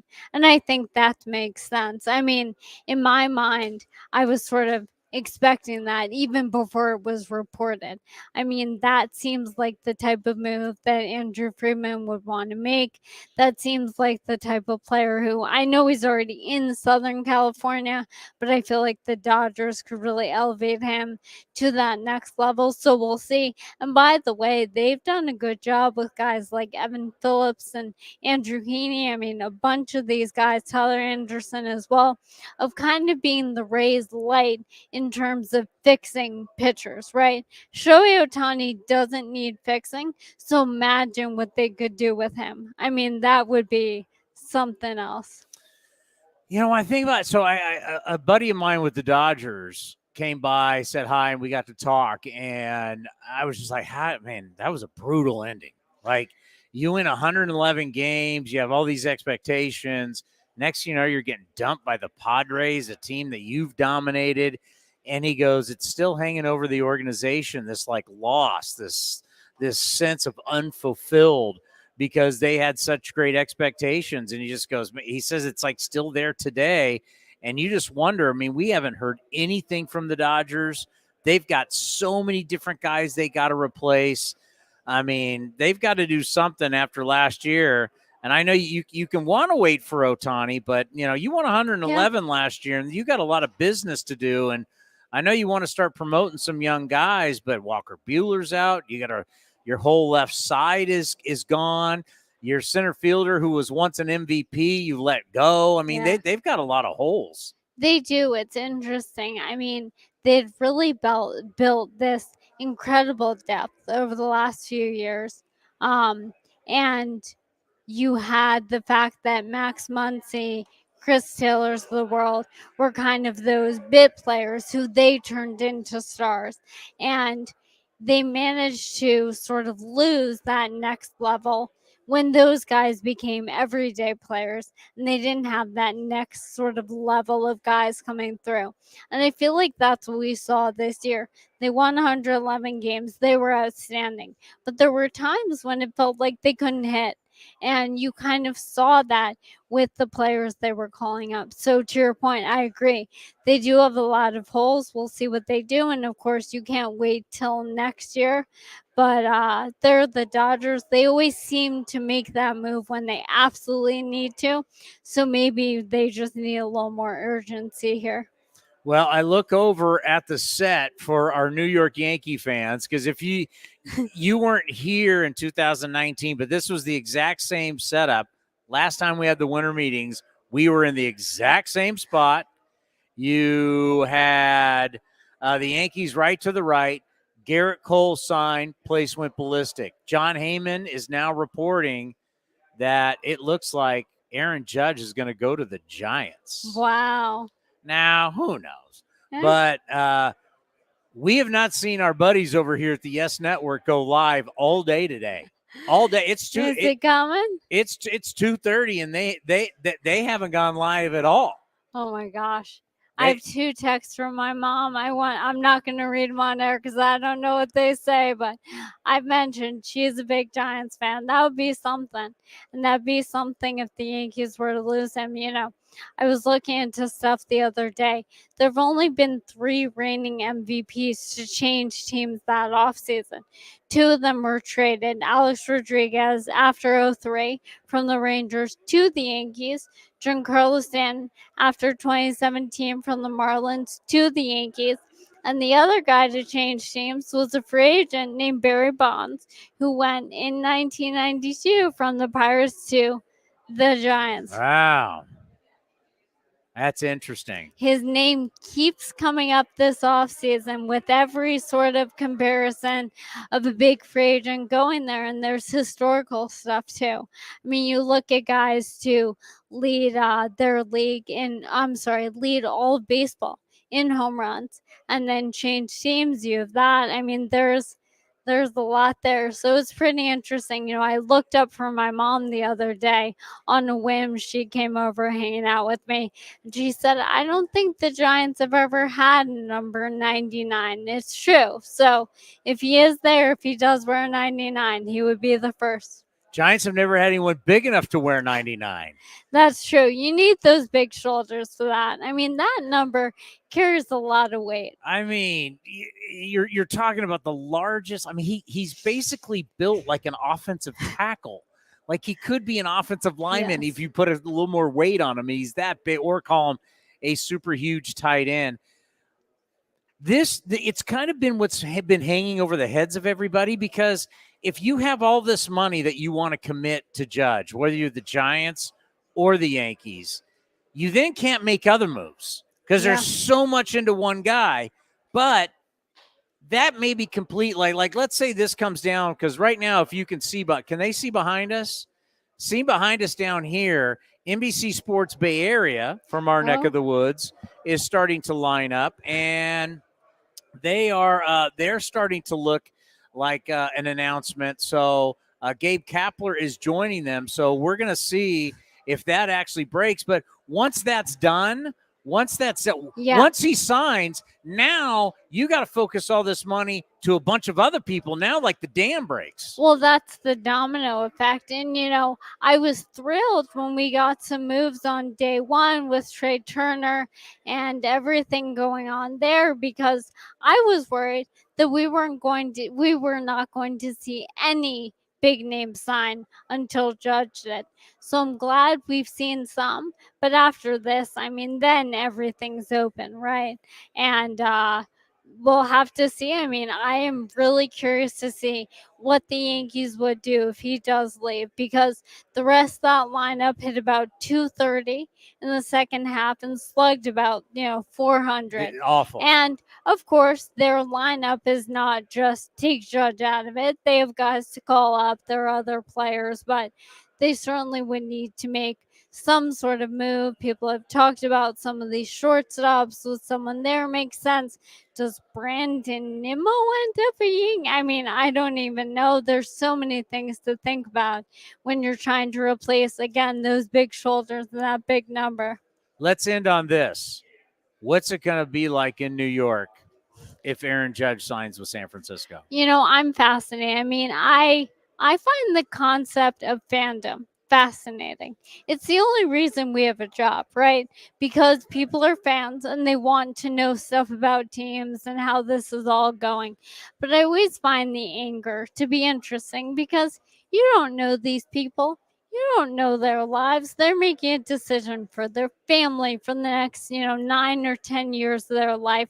And I saw on Twitter and I heard anger at Jacob deGrom, and I'm like, you don't know this individual. So that is my plea to any Yankees fans, to be kind and be nice. But, we'll see how they react. But one thing I love about this offseason is the balanced schedule next year. Every team is going to play every team. Every free agent is going to play the team that he spurned, or whatever you want to say. And even if it isn't a road series this year, it will be next year. So we will get those live in-person reactions, and I'm really excited for that. And if you don't sign someone like Judge, boy, you got a lot of money to spend somewhere else. Oh, yeah. And maybe probably the best move to really, putting all your ducks in one guy never works. Yeah. Taking that money and spreading it out, making yourself a completely better 26-man roster. So I know Yankee fans will be mad, or Giants fans are going to be mad, but once this decision's made, this now opens it up for a lot of other guys. Yeah. I mean, we should then see Bogarts and Correa and these other big names out there. And the next level, the Nimmos, everybody else. I mean, Michael Conforto, who hasn't played in a year. Hopefully, once this move happens, we see that, because now these teams know, okay, he's not an option. So what's next? What's plan B? Yeah, Conforto, when I had forgotten about him, and all of a sudden I saw on one of the rumor things that Seattle was interested in him. I went, yeah, man, I mean, you can have interest, but I hadn't played in a year. Well, I mean, injuries happen. You can't fully blame him for that, but we'll see. I mean, at his best, he had a really good year in 2020. There are a handful of Mets who had very small sample size good years that year. And it's always interesting to see how that's going to parlay into the future. Dom Smith is an example of a guy who it didn't work out, and now he ended up being non-tendered. But at his best, Michael Conforto was a pretty solid hitter. So he's certainly going to help some team, but that's not your next, okay, we didn't get Judge move necessarily, because of what you said, because you don't know what to expect, because he hasn't played in a year. But hopefully he's fully healthy. I like the Seattle rumor, because just like this potential Judge thing, that's home for him. He's a Washington State guy. He's from up there. I think his dog is named Griffey or something. I think I saw that once. Or Junior. I might be making that up, but I'm pretty sure. So, I always like those storylines. Why not? You get the whole family at the ballpark every day. I love it. The rumors, well, his dog's name's Griffey. There's a good chance he may be going to Check Seattle. on Instagram. I think it's true. I think I saw an Instagram of the dog. Dog is named Griffey. What's your schedule like the rest of the meetings? I'm done with MLB Network, so I'm just kind of around reacting to whatever is going on. I got 15 tweets going to my head right now for if that Judge move happens, and we'll see what else we get.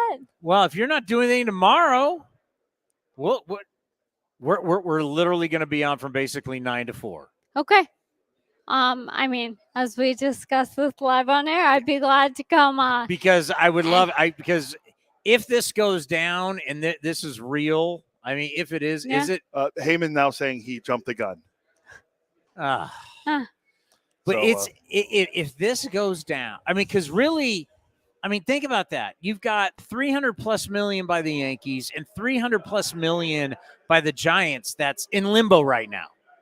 That once you lose out, you got to figure out where you're now going to go spend all that money. which now means where's Carlos Correa? I mean, you be shocked if Bogarts ends up in San Francisco, or Dansby ends up in San Francisco, or vice versa. And I mean, that could really, we could now see some spending going, but we got to wait till the big boy signs. Yeah. Well, hopefully we get that soon. I see lights maybe going on around us a little bit, and we'll see where that all ends up. Well, let's schedule something for tomorrow. Cool. The great Sarah Lang's joining us right here on A's Cast Live. We have Dave Stewart, Oakland A's Hall of Famer, next. He's right there. Where is he? He's right there. The great Dave Stewart next, right here on A's Cast Live. Oakland Athletics spring training is right around the corner, and you can be part of the excitement. Get your tickets now and plan ahead for a fun-filled trip to Mesa, Arizona this spring. Pack the sunscreen, bring your friends, pick up some ballpark classics, and watch your green and gold get ready for the regular season. Get your tickets today to see the Athletics take on the Giants, Padres, Cubs, Dodgers, and more. Tickets are on sale now at athletics.com/spring. That's athletics.com/spring. The Coliseum has gone by many names, but none better than the Last Dive Bar. Hi, everyone. Ken Korak here, and my friends at Last Dive Bar are helping us celebrate our longtime home. Last Dive Bar has the most unique merchandise for all Oakland baseball fans. T-shirts, sweatshirts, the Ray Fosse line, and my personal favorite, the lights have taken full effect. Visit their website at lastdivebar.com or follow them on social media at Last Dive Bar. All proceeds are invested back into the A's Community Fund and their affiliated charities. Go to lastdivebar.com. That's lastdivebar.com. Coming in at 5'3", it's number one mom. She switched to Xfinity and got the all-new 3-for-1 bundle. Unlimited internet, streaming, and Xfinity Mobile. All for what you could pay wireless companies for just one 5G unlimited line. Boom shakalaka. Go to Xfinity.com/3-for-1, call 1-800-XFINITY, or visit an Xfinity store today. Limited time offer. Restrictions apply. Xfinity Mobile requires post-pay Xfinity Internet. After 24 months, regular rates apply to all services and devices.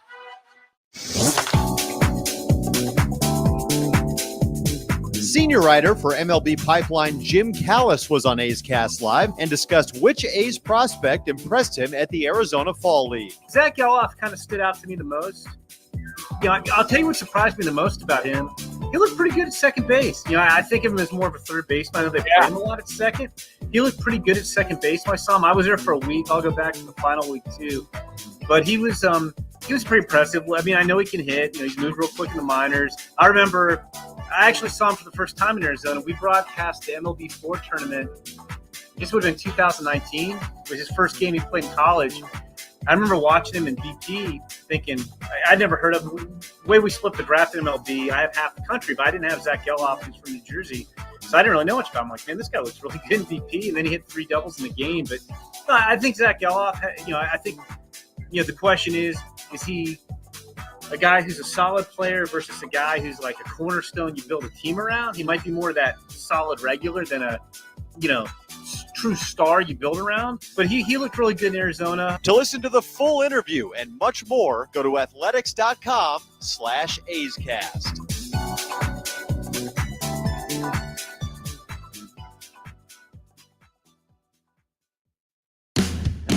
This is Chris Townsend for the Chicken Pie Shop of Walnut Creek. Great news! Our indoor dining is back, along with our beautiful patio dining. Come taste our world-famous chicken pie that has been served in Southern California for 83 years. The Chicken Pie Shop of Walnut Creek has one of the most dynamic menus, plus a full bar. Pot pies, gourmet burgers, sandwiches, salads, flatbreads, and more. Don't forget, we still do takeout and delivery. For all the information, go to chickenpieshopwc.com. That's chickenpieshopwc.com.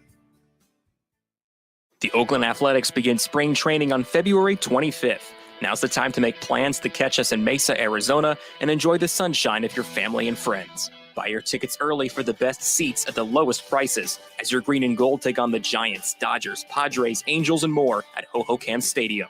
And Tony, it's a deep drive to right in the corner. Gritchick going back. He'll turn and watch it fly. Get your tickets at athletics.com/spring.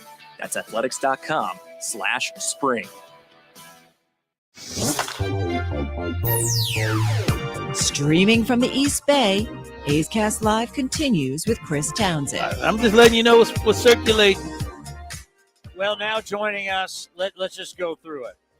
3-time World Series champion, World Series MVP, 2-time American League, ALCS MVP, Roberto Clemente Award winner, AL wins leader, no hitter, retired number 34, A's Hall of Famer, GM, pitching coach, about to be new owner, managing general partner of the Nashville Stars. Did I leave anything else? Anything out? I don't know. That was a lot. The resume kind of speaks for itself. How are you, my friend? I am doing absolutely outstanding. It is good to see you. Well, I tell you what, I was thinking about you because earlier today, Commissioner Manfred was just over here talking to all the writers, and he was talking about the A's and about timeline and need to get things going. I'm sure the same thing with Tampa, because in the end, that all leads down your road and Nashville and getting your expansion team in Nashville. We just got to, be patient and wait our time. As you said, the A's, at some point, they're going to get a new stadium. And, my heart is in Oakland, so I hope it's in Oakland. But if not, they're going to have to figure that out. But I think that's closer to sooner than later. In Tampa, if you read and believe what you read, they have put themselves in a position with a potential partner in Tampa to build a new stadium there. And so, I'm hoping that, these issues get out of the way so that we can move on with expansion in Nashville. Because once those things are done, then we're ready for expansion and can't wait to see that. I mean, this is so interesting where we are right now with Aaron Judge. Not too many people have ever hit 62 home runs and then become a free agent. And to look at where the Yes Network is right now and look at NBC Sports Bay Area, so basically New York and San Francisco and where everybody is, they're just waiting. What do you think about the negotiations, where they're going, how they're going? Is Judge here? Is he not here? People don't know. It's just a lot at the winter meetings here. A lot of rumors are swirling. I mean, if Aaron if he's smart, you avoid the crowd as much as you can. You avoid questions as much as you can. And so you maintain silence in your residence. And if he's on the West Coast at this time, then it's in the West Coast. If he's, on the East Coast, then it's the East Coast. When he does make the announcement on what he's going to do, then obviously this is going to probably be the place that he shows up if it's done in the next few days. I don't think that there's been a time that I can think of in my 16-year playing career and 48 years in baseball that a homegrown Yankee of the magnitude of Aaron Judge, Derek Jeter, Ron Guidry, you name them, those players have remained Yankees, and they found a way to stay at home. And so I would be shocked if he leaves the Yankees, even though I know the news is circulating that he may be headed west, but I'd be shocked. Now, I think about your expertise as a general manager, but then I forgot to say also you've been an agent. So it's from the agent side of this. What's it like working multiple franchises for one guy? Well, when you're talking to your client, quite frankly, it really doesn't become a matter of how much money. It really is a matter of where is the most comfortable fit and opportunity to win. And then after you look at those two factors, money then becomes a part of it all. And but the money takes care of itself when you have the type of year that Aaron Judge had this past season. The money takes care of itself. What you have to look at as a player is for the next 7, 8, 9, 10 years, how often is your team going to show up in the postseason? Because we play to be in the postseason. We play to win championships. We play to reap the benefits of winning. Nobody plays this game because you're here to just be in the game. I don't think. I think you play because you're here to win, and you're here to win every year if you possibly can. And so those I think are the factors for Aaron. I think that he's really looking at this closely and looking at where's his best opportunity to win and where is he going to be most comfortable doing that. And then as a GM or an agent, how about if you have one of the other big name guys and you know that one of these teams is losing out, but then that means they're going to have a lot of money to spend, right? So what's it like for the other guys who are just waiting for Judge to make a decision, and then now it's my time to cash Well, in? as an agent, we have those conversations, and they're honest conversations. When you're talking to your client and his potential destination, you have to look at where he is in the pecking order. And once you go through that, you can pretty much estimate or guesstimate when he's going to be taken, unless somebody overwhelms you, which most teams who are going to be in the Judge sweepstakes, they're not really making any other moves. And the honest general manager is saying, hey, this is the guy we want first. And if we fail here, then we're going to come after you. And so the potential player, he understands where he is in this order, and he knows that when Judge comes off the board, then he's going to be the next in line. I mean, it's a lot of money that you're going to have to spend. And I just wonder, like, God, if you miss out on Judge, and I know here and everybody's going to say you lost and everything, but one guy for 9, 10, 11 years versus I take that money and spread it around and make my roster better, my 26 better, that might be the best deal. So losing out on Aaron Judge may not exactly be losing. It may not be for some teams. I mean, it's going to cost a tremendous amount of money. But when you spend that kind of money on a player, it's a player that when he walks in the door, he has impact on your team. He has impact on the players on your team. He makes the players around him better. And when you can get that type of player, and those type of players are rare. There aren't very many of them in the game of baseball, and you probably can name most of them off the top of your head right away. But this is a guy that makes a difference in your clubhouse. And if you have the dollars to spend and you can fill in the gaps in other areas, then you have to go after that kind of player. So you got 4 shortstops out there. Trey Turner signed an 11-year deal. We've been joking, going, where are you going to be in 11 years? And all of us go, I have no idea. We know where Trey Turner's going to be. Yeah. If you looked at the 4 guys, you look at Dansby Swanson, you look at Trey Turner, you look at Xander Bogaerts, hard to believe, 2-time World Series champion with the Red Sox. He could be moving on. Who am I leaving out? Carlos Correa. Which of the 4, forget numbers, money, just as the player, and who will play shortstop the longest? Who do you like? Well, Carlos Correa, you got to like him because of his total package.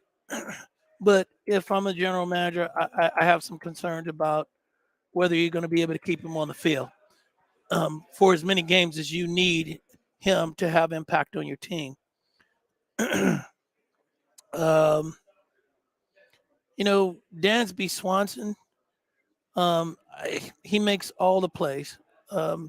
He doesn't make all of the great plays, but he makes all the plays that he should make. He's a consistent player at shortstop.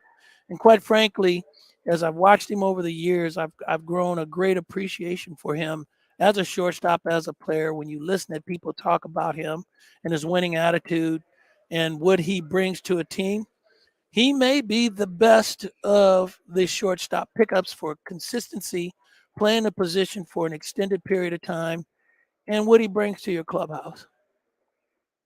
Yeah, and he may be playing the position the longest, but who knows? And Xander, I mean, I don't know what's going on with Boston. Boston just sounds, I mean, this is a team that's got all the money in the world. They got the most expensive tickets in baseball, and it's, the direction of the team is highly questionable. Well, it looks as if though they're trying to figure out the direction.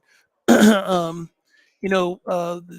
general manager there is a general manager that came from the Tampa organization, and Tampa's organization and their belief, and because economics don't play well for them, they've been able to succeed without paying a lot of money for athletes, without paying a lot of money for players. And so there's a pretty good chance that Boston probably has somebody that's laying in the weeds that can come in and fill that position at shortstop and do a great job for them.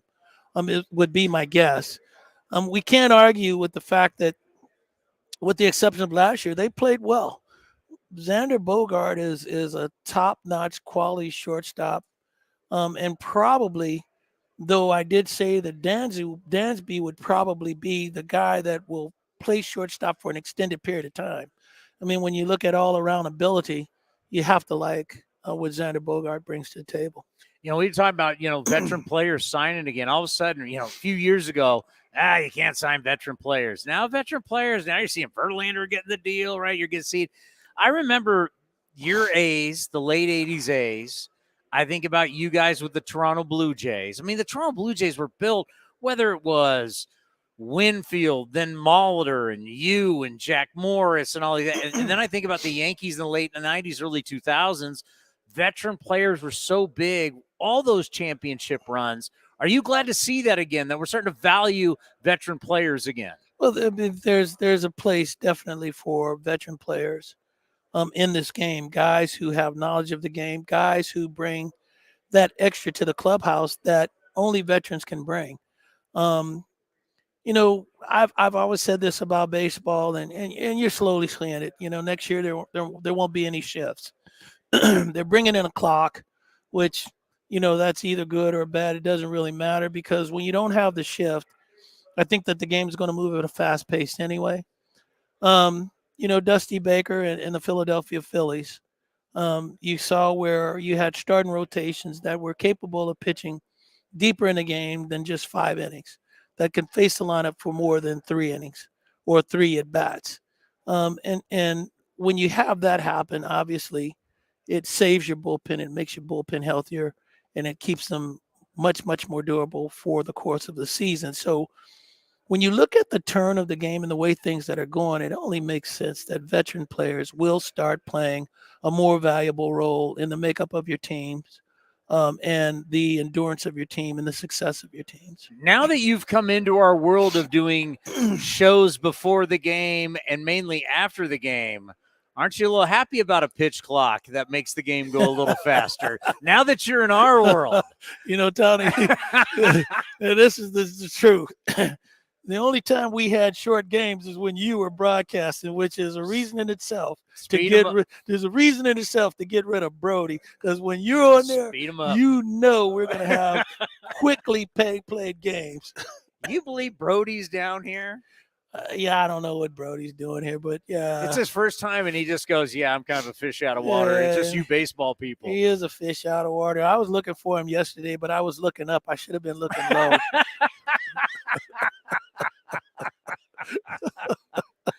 Yeah, he's down here. He was trying to get the commissioner of baseball. I was like, no way is the commissioner of baseball going to talk to you. I ain't talking to Brody. He's Brody Brazil. Yeah. Should we call him A's broadcaster or Shark broadcaster? Well, at this time of the year, he's Shark Brody. He's not A's Brody. There we go. We don't get him until after the Shark season's over. All I know is he's bringing the same A's luck to the Sharks this year. I can tell you that. Oh, that's funny. Hey, the winter meetings for you, this is a home game. Yeah, this is, I was sitting here thinking, not my 48th winter meeting, but I've done a bunch of these. 48 years coming into next year, I've been in baseball, and, coming here and to the different cities that we hold winter meetings is always kind of like a reunion. They're guys that I haven't seen in a long time. Though the Houston Astros come to town, Gary Pettis was a kid that I played with when we were kids growing up. I just got a chance to see Gary and spend some time with him. And Omar Minaya, one of the great GMs of the game and developers of talent. I got a chance to spend some time with Omar. Benji Gill. Yesterday I got a chance to spend some time with Dusty Baker. Logan White. People that I don't get an opportunity to see during the course of the year. If you come to the winter meetings, there's going to be a reunion of good friends and people that you haven't seen and people that you have warm feelings for. great story in the USA Today about Dusty Baker winning the World Series, and you were in it. It was one of 4 people they brought up that longtime friends with Dusty had to be at the World Series. And you traveled around and you went to the World Series. What did that mean to see it in person, to see your friend get a championship? You know, I've been a Dusty Baker fan since I met him. I met Bake when I was 18 years old. We were in Dodger Town, you know, and I tell the story all the time. I came in the camp and my number 12 was gone, and it was all of a sudden 48. And I go over to Bake and tell him he's got my number, and Bake says, "Oh, you boy. in the big leagues?"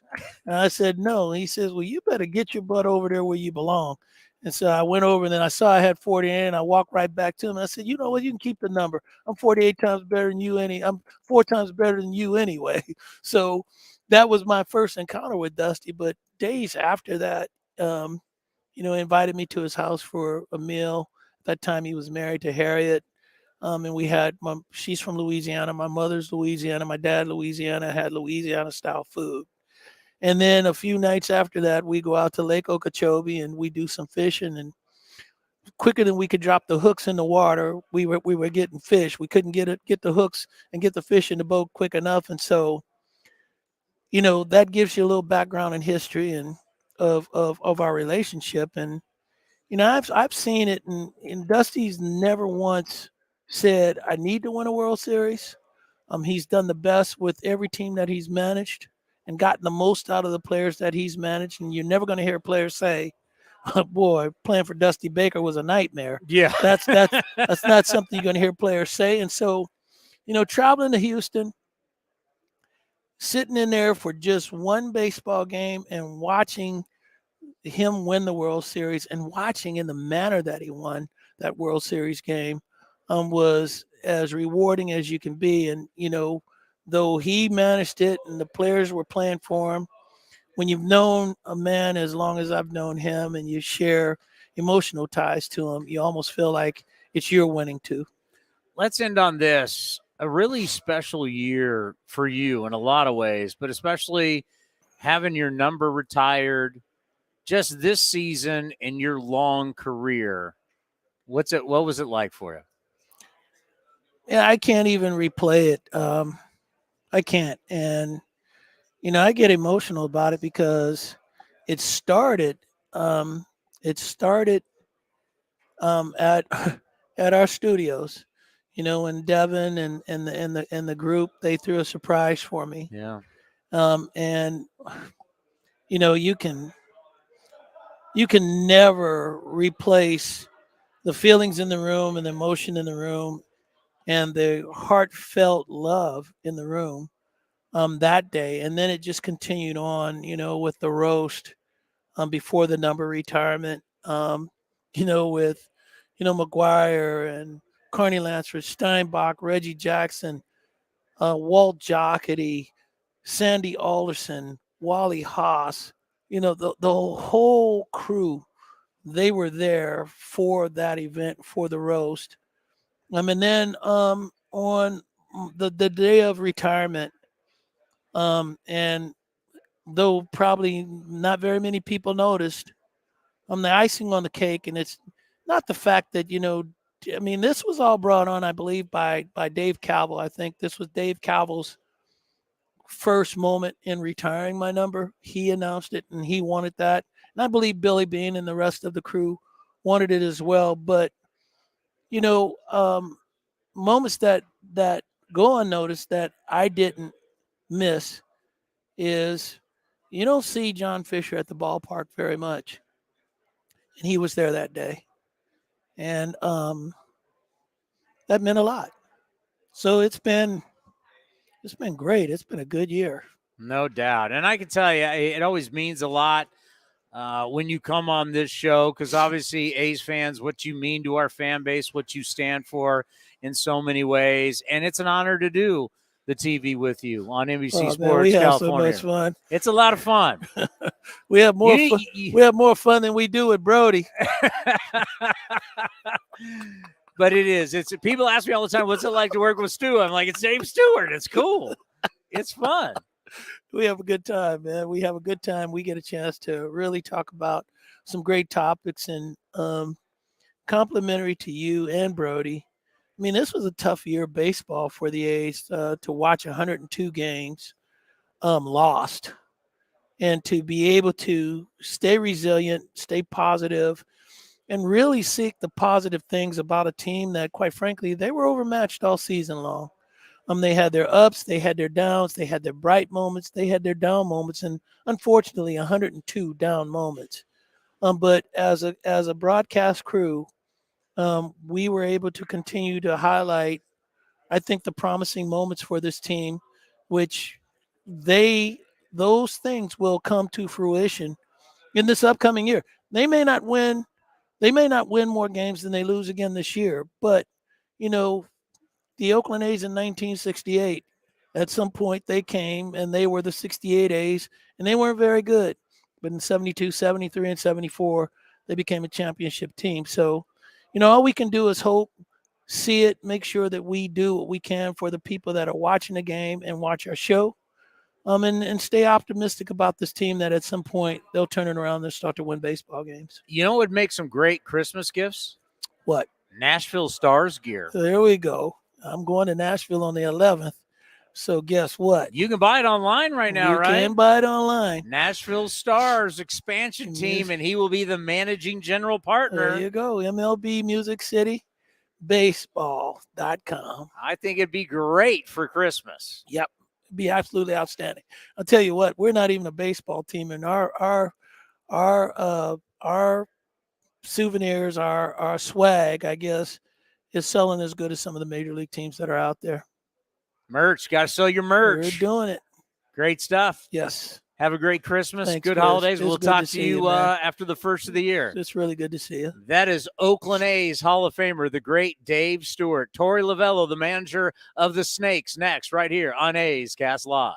The Coliseum has gone by many names, but none better than the Last Dive Bar. Hi, everyone. Ken Korak here, and my friends at Last Dive Bar are helping us celebrate our longtime home. Last Dive Bar has the most unique merchandise for all Oakland baseball fans. T-shirts, sweatshirts, the Ray Fosse line, and my personal favorite, the lights have taken full effect. Visit their website at lastdivebar.com or follow them on social media at Last Dive Bar. All proceeds are invested back into the A's Community Fund and their affiliated charities. Go to lastdivebar.com. That's lastdivebar.com. The Oakland Athletics begin spring training on February 25th.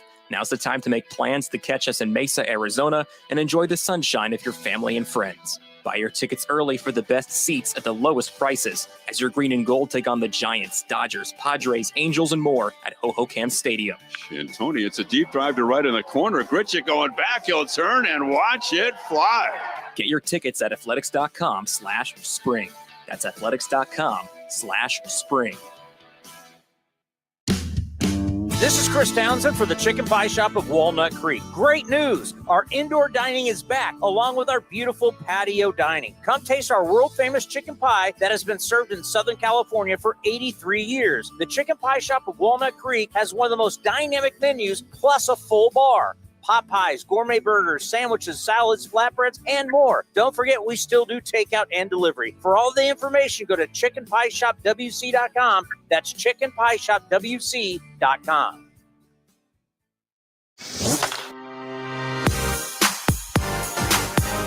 Senior writer for MLB Pipeline Jim Callis stopped by A's Cast Live and discussed the prospects he likes in the A's farm system. I like Ken Waldichuk. I think he's a little unheralded. I think Tyler Sauter, like Shea Langoliers got there this year. I really like Shea Langoliers. I think having Shea Langoliers makes it easier to let Tyler Soderstrom do what he does best, which is hit. And it's always tough when you have a really offensive-minded catcher like Tyler was, where if you catch him, it detracts from his hitting because of the time you have to devote to catching and then the physical toll.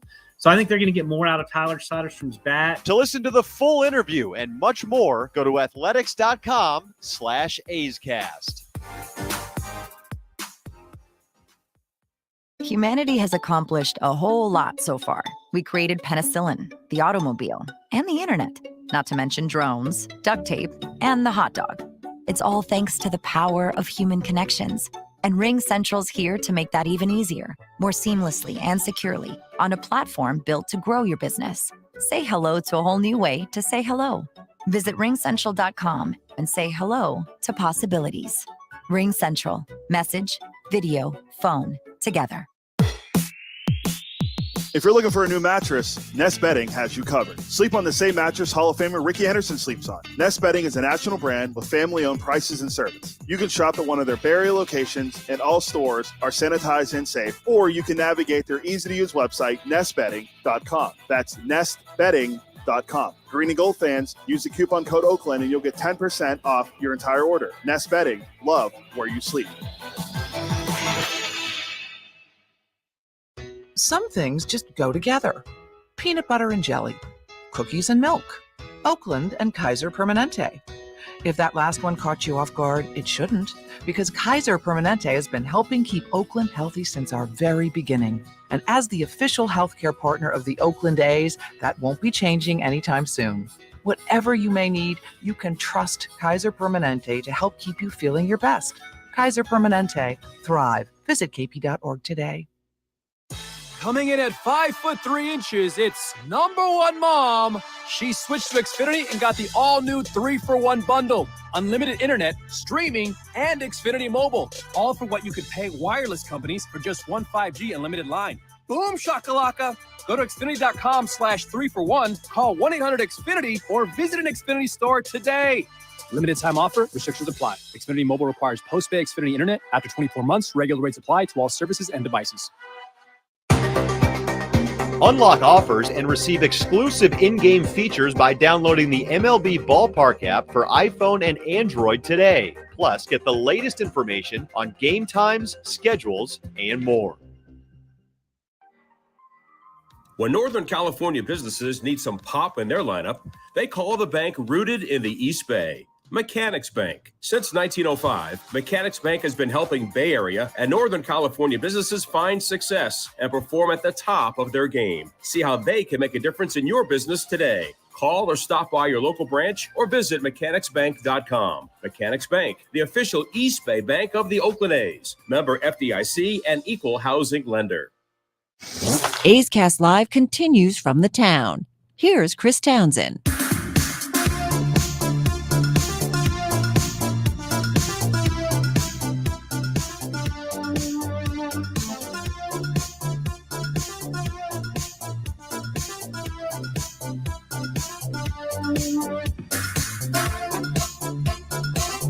I'm sitting here talking to our fans.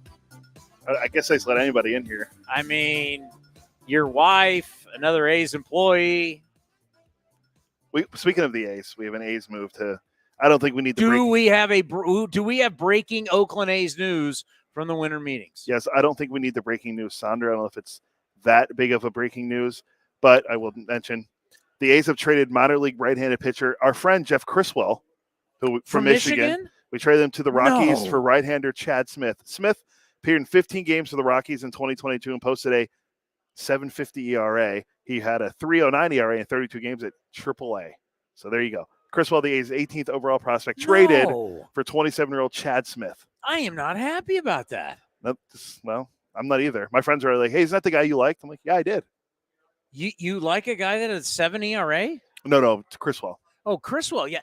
If people remember when Criswell was drafted, at his draft party, our show wasn't on video yet, but we did a video chat with him and his head coach, the head coach at Michigan.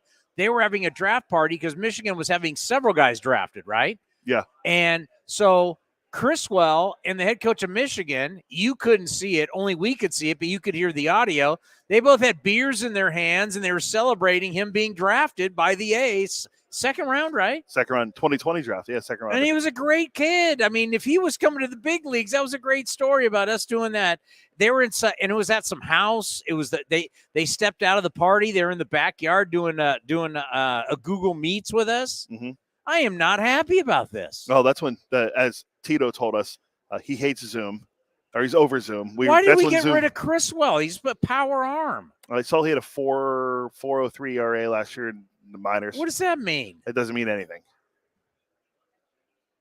For who? Wait, who did we get? Chad who? Chad Smith. There's a million Chad Smiths. Hey, in a day that's being dominated by a false Aaron Judge rumor, the A's have been leading the hot stove today with multiple moves. Okay, give me Chad Smith again. Chad- Torey Lovullo, manager of the D-backs, supposedly going to be showing up. 27 years old, right-handed pitcher.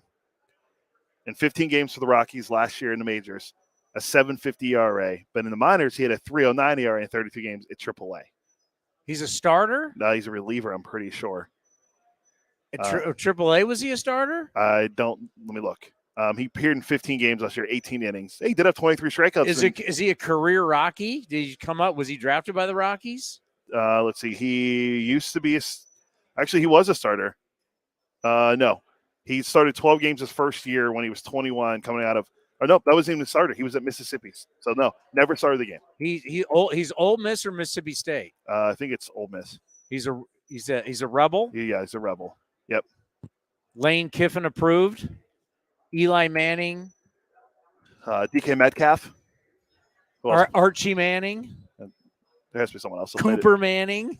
The only Manning not to go there was Peyton Manning. And the nephew or the. Well, that's a different generation of Mannings. Where's he going to? Texas. With Clay. Yeah. All right. Does this guy throw 100? Let me see if I can find his baseball savant page. That kind of bums me out. I've been having a good day. So just to give you an idea of what's shaking out here at the winter meetings, the Yankee people have finally gone on live. Aaron Boone is now there. Aaron Boone walked by, didn't have a big smile on his face, but Aaron Boone right now, if you can turn on the Yes Network, is on the Yes Network. The Giants got all happy because there were rumors that the Giants were going to sign Aaron Judge. So they did this little makeshift set that they were literally there for a few minutes, had Gabe Kapler on, and then the rumors about Judge to the Giants got shut down. So NBC Bay Area gone. They've now left. So they showed up for a hot minute. And then now Aaron Boone is on live on the Yes Network as we speak. I got to think, if you're Aaron Boone, aren't you trying to work the cell phone of Aaron Judge? You would think. But all this stuff is Judge ghosting his manager? I mean, it's got to be a tough position that you're in as a manager, right? Because you and the player are tight. I mean, obviously their relationship is really good from what we know. Everything they've talked about each other. I love Aaron Boone. Aaron Boone, it was not that long ago, Aaron Boone came on a program like this, but it was 95.7 at the time. Aaron Boone came for a playoff game, came on our show. This is before A's Cast Live. But, used to have, when Aaron Boone was an ESPN guy, we used to have him on the program. Oh, there's our guy. And then, so. There's breaking news we'll have to get to. According to John Heyman, people are confirming it. Bellinger to the Cubs. Bellinger to the Cubs. So it looks like we're going to miss out on our guy. But he also said that he also said Aaron Judge to the Giants, so cannot confirm or deny. Yeah, there's someone else. I saw someone else said they confirmed the source. So we'll see. When I see a Ken Rosenthal or Jeff Passan confirmation, that's when we know it's for sure. Didn't I just see Torey? Where'd he go? I don't know. Right? Am I the only person that saw him? No, maybe not. Oh, well. No, I'm looking at him. He's right here behind the pillar. Oh, okay. Do we have somebody at 3:30? Yeah, Eno. Well, let's get this ball rolling here. Yeah, so it looks like Bellinger will be going to the Cubs. So there's that. And you asked about Chad Smith. He throws his sinker is 95.6, so 95.6. So we'll round up 96.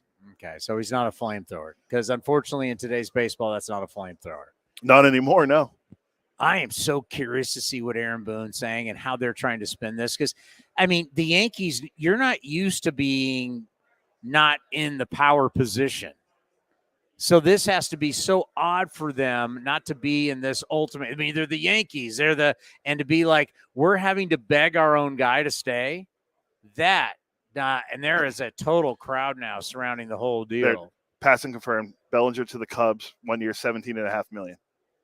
It's a lot of money. $17.5 million for a guy that can't hit anymore. It's a lot of. So what's Joey Gallo going to get then? Galloway hits home runs. You know what you're saying, though, on this one? If you're the Cubs? I'm initially offering $17 million, but after I off you at the trading deadline, and I'm not going to have to give you anything. Buck Showalter has now stepped into the conversation. Wow, everybody's starting to hover around as Buck Showalter stepped behind the Yankees thing to make fun of Aaron Boone. There's just a lot of stuff going on right now. It's hard to explain, but this is the way the thing, when deals are being made and stuff, people believe stuff's going down, you have end up having a lot of energy, and we are not near. We're in the second floor, right? Where the media is. Yeah. I can imagine down below in the lobby is where everybody can be, and I'm assuming that's really buzzing right now. Where we are, usually it's just people walking by very casual. But when the big things start to happen, you start to get a lot of, just to kind of give you a sense, start to see a lot of people starting hovering around.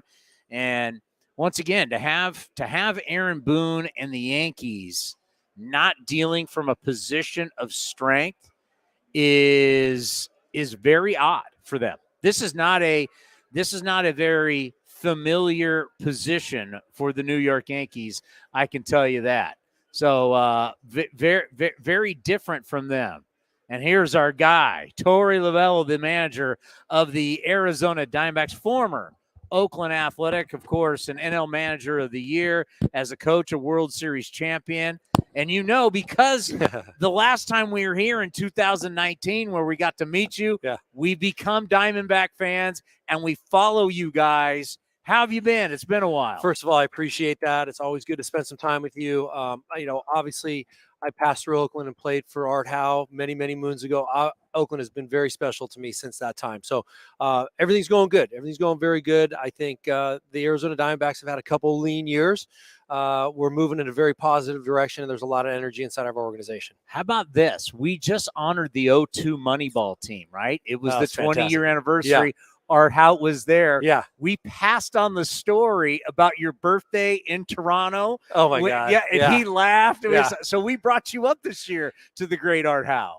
You got a good memory. That's pretty good. You can pull that together in a quick interview with Art Howe. Nicest man ever. A beautiful human being. I do remember, sitting in there, he says, we got to send you out. And I wanted to basically say, hey, look, I have a big birthday party planned after this game. You're killing me. And he was very empathetic. When you can align with a player the way that he did, it goes a long way. I'll never forget Art. He was a good man. But yeah, when you get your heart ripped out on your birthday, you get sent down to the minor leagues, and the boys are planning a birthday party for you, there's nothing good that comes out of that day. The thing that I like about you guys here, everywhere I look, there's rumors about you guys doing something here. Well, yeah, I think we're in a very good position right now. We have some young players that are taking the next step to become a very, very productive Major League Baseball player. And it reminds me a little bit of what the A's do. They have a couple really good years, and then there's a little bit of a sell-off, and some of the younger players, the understudies, develop and they start to win more baseball games, and it seems like that's their pattern. And we've done that over the past couple of years. So yeah, the front office, I know, is fast at work. It's not anything different than what they normally do on a given day in the middle of a baseball season. They're always trying to get better. They're always trying to improve the talent level and bring in the right guys that are going to help us win championships. I'm not going to mention names. It's so funny. No one can mention names right now. I mean, we had Sam Foltz, former A on, the GM of the Phillies. Yeah. He can't talk about signing Trey Turner to 11 years. Yeah. We've had some A's people on. We've signed some guys. We can't talk about this. But there's been some rumors out there that you're in the hunt for one of the shortstops out there. Well, yeah, rumors could be rumors for different reasons. I know there's probably a connection to Xander Bogaerts, and I didn't want to mention the name in our front office for natural reasons, because our front office was responsible for bringing in Bogey and putting him into the baseball world, and it's had a great career. So I think there's just a natural connection because of him signing at 16 years old, and Ami Al-Sadeh being the architect of bringing in Xander. So, I don't know exactly what's going on inside of our war room. I go up there, I check in a little bit. Of course, there's conversations. There's conversations inside every war room. I think like I said, it doesn't change today because we're all in San Diego in one spot. We do this during the course of a year, but they don't give me any information because when I get information, I can be dangerous. I can say the wrong thing to the wrong person. So I think they've learned a hard lesson. So they don't tell me anything until it's really done, and I like it that way. Well, we've been seeing a lot of interesting stuff as the Aaron Judge thing has just gotten hot. Aaron Boone was just over here with the Yes Network. We had our Giants buddies over here from NBC Sports Bay Area. And you start to get that sense and something's going to break. But once that breaks, a lot of things are going to happen. But the one thing that, whether you get that guy, adding a veteran can't hurt. Adding a veteran, a guy that's got World Series rings, leadership, whoever it is that you add, it sounds like you guys will add somebody because you've got a lot of young talent. Right. You're hitting the nail right on the head with some of the requests, some of the thoughts that I had when the season ended. And it was universal. The front office felt the same way. Having a veteran presence inside of a clubhouse with very youthful players is a necessity. And you're in a great spot right here, right? We're seeing everything. So when you see a guy that's 6'5" walk in here, you're going to know something's going on. But it's just the nature of the game. We have different organizations going in different directions. The two teams that you're potentially talking about are going to spend over $300 million. We don't do that. We can't do that. And we love that challenge. We embrace that challenge. And you know what that's like in Oakland. And I already mentioned that we're the same way, but having a complete roster, having a team full of players that plays the game the right way, that conceptually goes out there and does it together is the most important thing to me. And when you can have some veteran leadership that could just, sprinkle a little bit of salt and pepper on a very, very good situation already, it's going to taste and act a little bit better. You've got some tremendous athletes right now in the outfield. Talk about what you got going right now in the outfield, because you got young and you got athletic, and boy, that's a great combination. Yeah, especially with what's going on with the limited throw over and the bigger bases. We feel like we're going to be able to exploit some teams and steal some bases and create a little bit of excitement. But it's been designed that way by Amiel Sade and Dirk Ladnier, that bring in our young players, our young talented players through draft, and they are starting to show up, and they're very fast and they're very gifted. And we've got an abundance of outfielders, left-handed hitting outfielders that play the same game the same way with a very aggressive mindset. And it's a good situation that we're in. So, the way I look at it right now, they're all going to play. The off one might DH depending on what the matchup is. But when you're in that situation as a manager, from my seat, when you have good players that are that athletic and they're that good and that are on the come, it's a lot of fun to go out and make a lineup out.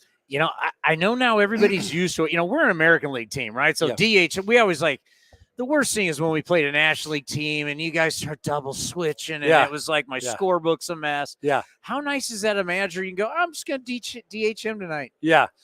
Good question, right? I can fall asleep for the first 5 innings, right? You don't have to worry about any double switching. When the starting pitcher comes out of the game, now I got to go to work. Just enjoy the ride for the first 5 innings. I think it creates a little bit more offense, and Major League Baseball is looking to be a bit more diverse in that area and try and create some offense and excitement for the fan. And we get the fan perspective. I feel for the fan sometimes when the boring parts of throwing over or mound visits, or double switching comes in play. But, Major League Baseball did a good job of that. They're making adjustments. They're trying to speed the game up and add a little bit more offense. What do you think about all the new rules? You excited about it? Yeah. I'm very traditional. My grandfather used to sit down with me and we would watch the NBC Game of the Week, and he'd explain to me the ins and outs of why things were happening. And I love baseball because of what I was taught from my dad and my grandfather. 100% the reason why I chose baseball the way I did. So I'm traditional at heart, but I understand the need for change. And Major League Baseball is doing a good job of making sure that our fans stay interested. That's the most important part of this equation. So we'll adapt to them. Sometimes they're a little awkward. And the instant replay in 2014 was a whole new ball game. I can't imagine baseball without it today. So we'll all get used to this. I think about you, and, Oakland's the same way, right? You win for a few years, then you got to reset. Then you win for a few years.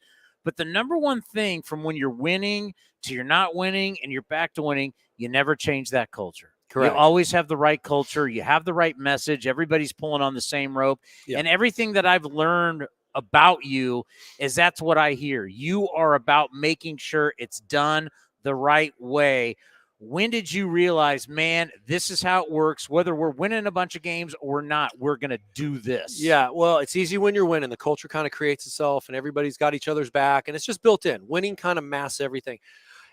I was really challenged out during the 20 season, the COVID pandemic shortened season.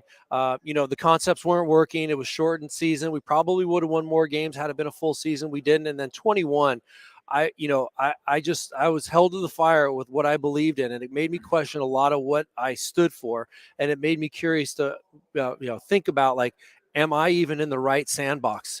But I stuck to it. And I told myself, this is who I am. This is what I believe in. I believe in a good baseball player. I believe in a tough baseball player. I believe in a baseball player going out there and giving 100% effort and caring for your brother that's sitting right next to you. That'll never be a negotiable situation for me. And effort and coming through an expectation and believing is the most important thing to me. And I'll never come off that. But it was put to the test in 21. We won 52 games. When you win 52 games, you start to doubt a lot of things. But last year was a good year for me. We're on the right track now. Now you're built for this sandbox. Don't kid yourself. I appreciate that. I mean, everything we get, everybody talks about the great things. And it's kind of like, we learned that over the years with Bob Melvin. You got to stay the course, whether you're good or bad. You have to. Yeah. You know what? I had a chance to talk up to Bo Mel through a couple of different changes and transitions that we were making as an organization. And that's what we do. When you have a manager like Bo Mel, and I know he's not with you guys anymore, but I consider him a great ally. When I'm looking to get some information and find out a little bit about myself, I've reached out to some managers inside of this game, and Bo Mel is certainly one of them, and he's been a great inspiration for me. Yeah, he'll be here tomorrow. He's been a good friend, and that's what I think. It's also great to hear that you guys communicate, because it's, I think about the time where people over here will talk about what Bruce Bochy has meant to people or whoever, because at some point, you're that veteran guy, right? Soon you're going to have a younger manager saying, well, Torey told me this, because you guys need to help each other. 100%. And it's happened a couple of times. And I'm like, why is this guy calling me? We won 74 games last year. And it makes you feel good. It kind of validates that you're doing things the right way, but it could be something as harmless as, how do you guys get together on road trips versus, what are your core beliefs and some of your philosophies? So we compare notes. There's a lot of managers that talk to one another. We got to keep pushing this game along. And we know that, do it right, do it the same way, and do the things that you believe in every single day is very, very important. Well, one of the greatest things ever was when you joined us on a Zoom. And a lot of people are like, I don't want to do with that. You were like, I'll do Zoom. And that meant a lot. But ever since we met you here at the winter meetings, hard to believe it was that many years ago. Yeah. We are D-back fans. Thank you. We're rooting for you. Got to take down the Dodgers and the Padres and those damn Giants. Yeah. We're rooting for you. So good luck to you. And the good thing is we'll see each other now every year. Yeah, we get to play you guys every year. I kind of like that restructure a little bit. When you talk about the rule changes, we're in a very rugged NL West. We can kind of step outside of that a little bit. So, yeah, it gives you a chance to see everybody every year. So I'm super excited about that. But I appreciate the support. Love the time I get to spend with you guys. Awesome. Have a great holidays. Thank and you. We'll talk Likewise. to you next All right. year. We Likewise. got more coming up next right here on A's. The Oakland Athletics begin spring training on February 25th. Now's the time to make plans to catch us in Mesa, Arizona, and enjoy the sunshine with your family and friends. Buy your tickets early for the best seats at the lowest prices as your green and gold take on the Giants, Dodgers, Padres, Angels, and more at Hohokam Stadium. And Tony, it's a deep drive to right in the corner. Gritchick going back. He'll turn and watch it fly. Get your tickets at athletics.com/spring. That's athletics.com/spring. Humanity has accomplished a whole lot so far. We created penicillin, the automobile, and the internet, not to mention drones, duct tape, and the hot dog. It's all thanks to the power of human connections. And Ring Central's here to make that even easier, more seamlessly and securely, on a platform built to grow your business. Say hello to a whole new way to say hello. Visit ringcentral.com and say hello to possibilities. Ring Central. Message, video, phone, together. This is Chris Townsend for the Chicken Pie Shop of Walnut Creek. Great news! Our indoor dining is back, along with our beautiful patio dining. Come taste our world-famous chicken pie that has been served in Southern California for 83 years. The Chicken Pie Shop of Walnut Creek has one of the most dynamic menus, plus a full bar. Pot pies, gourmet burgers, sandwiches, salads, flatbreads, and more. Don't forget, we still do takeout and delivery. For all the information, go to chickenpieshopwc.com. That's chickenpieshopwc.com. The Coliseum has gone by many names, but none better than the Last Dive Bar. Hi, everyone. Ken Korak here, and my friends at Last Dive Bar are helping us celebrate our longtime home. Last Dive Bar has the most unique merchandise for all Oakland baseball fans. T-shirts, sweatshirts, the Ray Fosse line, and my personal favorite, the lights have taken full effect. Visit their website at lastdivebar.com or follow them on social media at Last Dive Bar. All proceeds are invested back into the A's Community Fund and their affiliated charities. Go to lastdivebar.com. That's lastdivebar.com. If you're looking for a new mattress, Nest Bedding has you covered. Sleep on the same mattress Hall of Famer Ricky Henderson sleeps on. Nest Bedding is a national brand with family-owned prices and service. You can shop at one of their Bay Area locations, and all stores are sanitized and safe, or you can navigate their easy-to-use website, nestbedding.com. That's nestbedding.com. Green and gold fans, use the coupon code Oakland and you'll get 10% off your entire order. Nest Bedding, love where you sleep.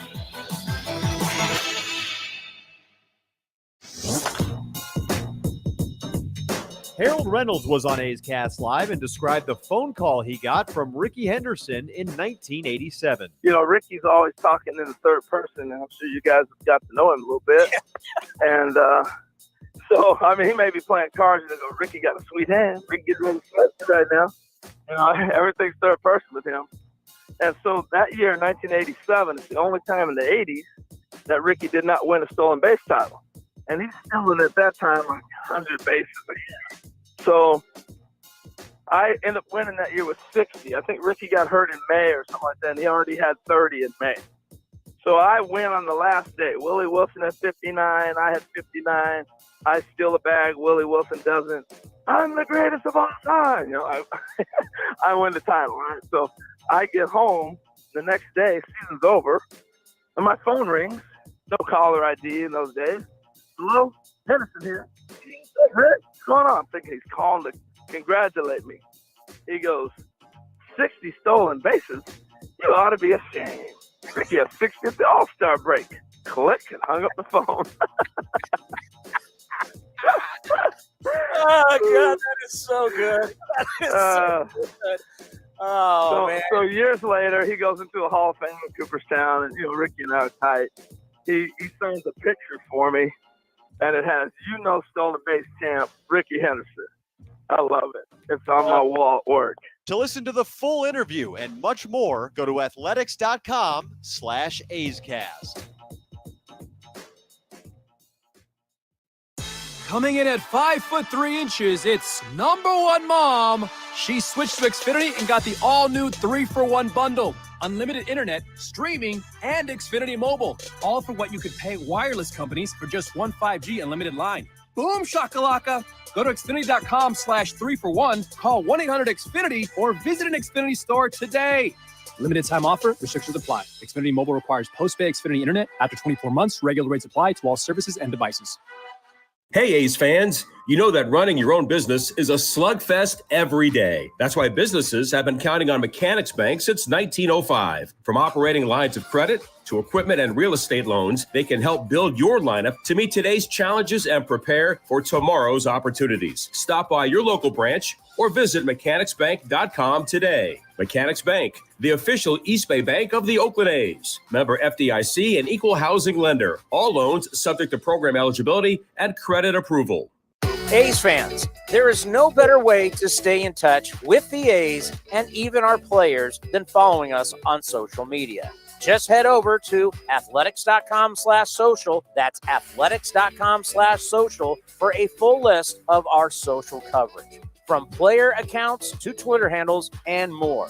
Now is the time to stay in touch. Head over to athletics.com/social. That's athletics.com/social today. A's Cast Live continues from the town. Here's Chris Townsend. Wow. This is our 6th hour of coverage here at the winter meetings in San Diego, Manchester, Grand Hyatt. And now joining us is our baseball insider. He is our national baseball columnist. Are you going to turn the camera on? Yeah, sorry. I mean, seriously, can we see him? I mean, I love I love the community champion, but I mean, I was getting ready for the Open. I'll just play it. The Eno Sarris There Show we is go. sponsored by Fieldwork Brewing Company. With 8 taproom locations in Northern California, Fieldwork brings you fresh craft beer direct from the source. Fieldwork will also ship beer direct to your door if you live in California.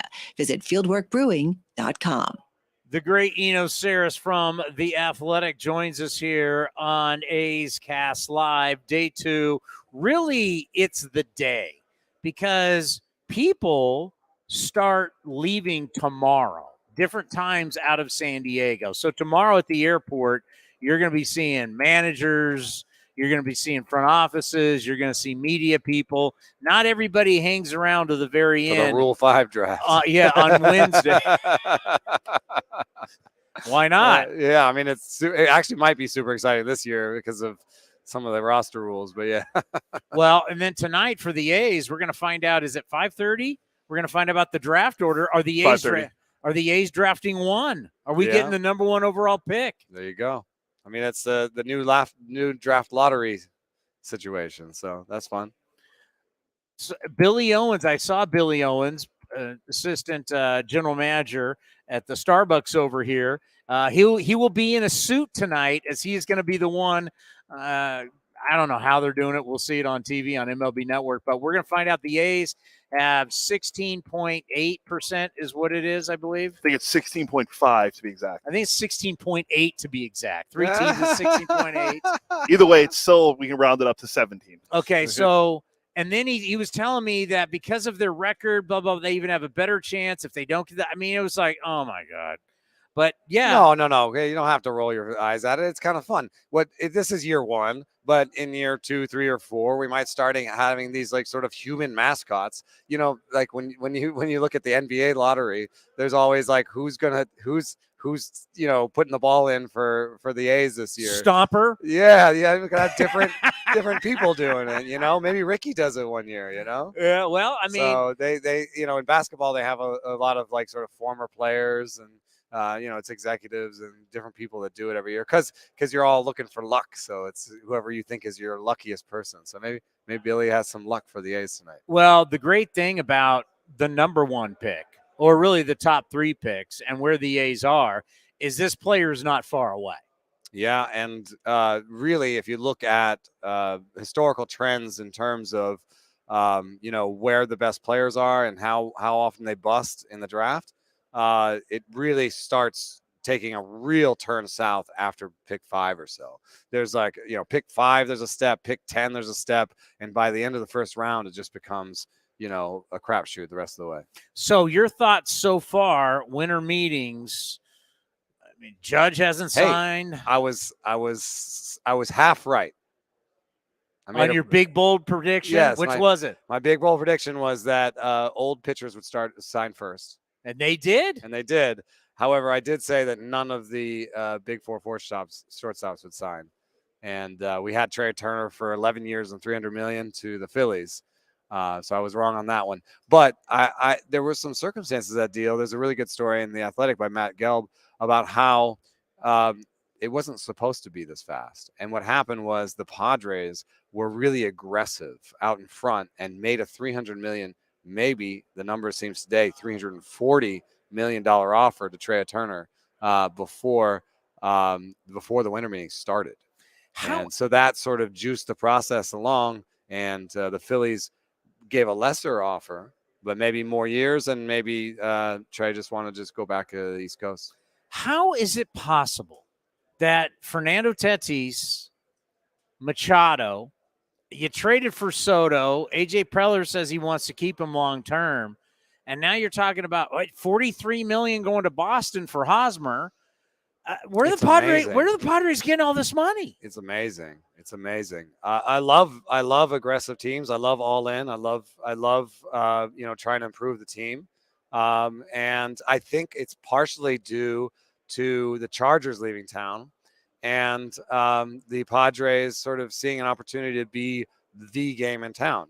And if you have been going to games, in San Diego, they've become more well attended with the winning streak, and they've become more well attended by Padres fans. It used to be when the Giants were in town, it was half Giants fans in the seats. Now you're seeing the season ticket base go through the roof. You're seeing them sell out on Tuesday nights even. So, it must be season. It must be ticket sales. It must be part of it. It must be partially just being the only game in town. And then some of it is just a bet on the future. But I would say this would be the first team, I think, ever to have it would be the first team ever to have three $300 million players on one team. And then throw in $400 million for Soto, and you're like, oh my God. I mean, the Rangers, the amount of money, if it all hits, right, the options and everything hit between Seager, Semien, and DeGrom will be over $800 million to three guys. Yeah. It's crazy.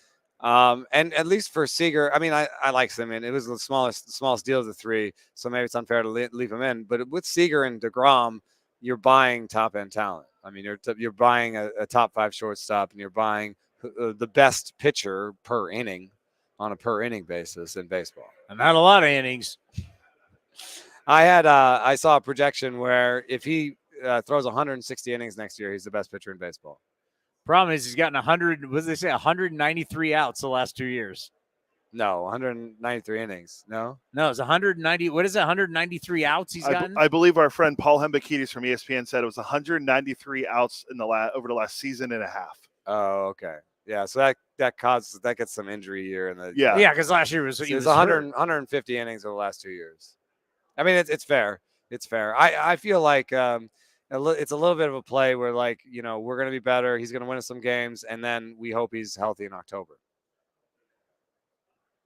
Well, the one thing I know is if he misses a start, he won't have 8,000 media members there. Now it's like front page is about the Dallas Cowboys. Now he'll be on the second page. Hey, why'd you miss that start? No one will care. Yeah. It's a whole different deal. I could see him relishing that opportunity. So with the shortstop market, that's kind of the most it's Judge in the shortstop market, right? Those are, and by the way, were you just here when he said that? I know you left for a second. Big bold prediction. We've got our man he was right. I was right about the fact that the old pitcher signed first. Yeah, I was wrong with my Kurt Schilling will be a Hall of Famer. Mine still hasn't been determined yet. I said you're 10, running out of time. I said 10 for 330 to the Twins for Correa. Oh yeah, but you need Judge to sign before. You might be right though. But he needs. Did you say Fred McGriff a Hall of Famer too? No, you need Judge to sign to make Correa get the money. Yeah, because Correa is probably not going to sign. Correa's the backup plan. Yeah, Judge. Well, he's going to wait for what the Giants want to offer if they don't get it. Yeah. Well, that Trey Turner reported $342 million kind of really helps in my favor with Correa. That is true. Right now, you're the only winner of the winter meetings right now. I did. Congratulations. I did a piece with Andrew Baggerly and Grant Brisbee, Melissa Lockhart, and Tim Kawakami, where we all spent $62 million of the Giants' money on free agents, and I tried to do it. With numbers like a nerd, the number one solution with the rules that Baggerly put on us was Judge Stripling and Taylor Rogers is, just spending, the second parts weren't as important. It was Judge, but if the rules had been slightly different, it would have actually improved the team more to sign Correa, Nimmo, and a starting pitcher. So I think if they don't get Judge, Correa and Nimmo is a decent backup plan. Yeah, well, and you got 3 shortstops now that are probably sitting there. GMs and agents are all sitting there going, well, if San Diego offered the one shortstop and then the one shortstop, Trey Turner, we had Sam Fold, former Phillies general manager. Can't talk about it, of course. Right, of course. But you signed $300 million, 11 years. That changes the market, right? So now who's ever in on these 3 shortstops, interesting now. One thing that was different for Turner with the $300 million guys is he's the oldest. So at 29, he's the oldest position player to get $300 million. And by the way, think about it, Machado, Tatis, all those guys like 27. That's when you pay a guy $300 million because the 10 years takes him to 37. And it's plausible that they'd be out there as a 37-year-old still being okay, right? Yeah. Well, Trey Turner's his deal is going to take him to 40. Now, not good. There were no, and I was like, well, he's fast, so he could be like a second baseman or a decent corner outfielder with his speed. He'll still be useful in his late 30s. Guess how many players last year played at the age of 38 or older? That played? Yeah. Just played in a game. In a position. Oh, and not pitchers, just position players. Pujols and Cabrera. Well, Pujols had it. Pujols. Yeah. In the corner outfield. Sorry, in the corner in the outfield corner and outfield? second base. There was 38 one. or older. There was one. one. Robinson Cano. I would never guess that. Oh wow! Was that with the Padres? Or was Yeah, he- I think it was after they claimed him. But so then you're saying, well, Turner be a DH? Well, that'd be a weird DH.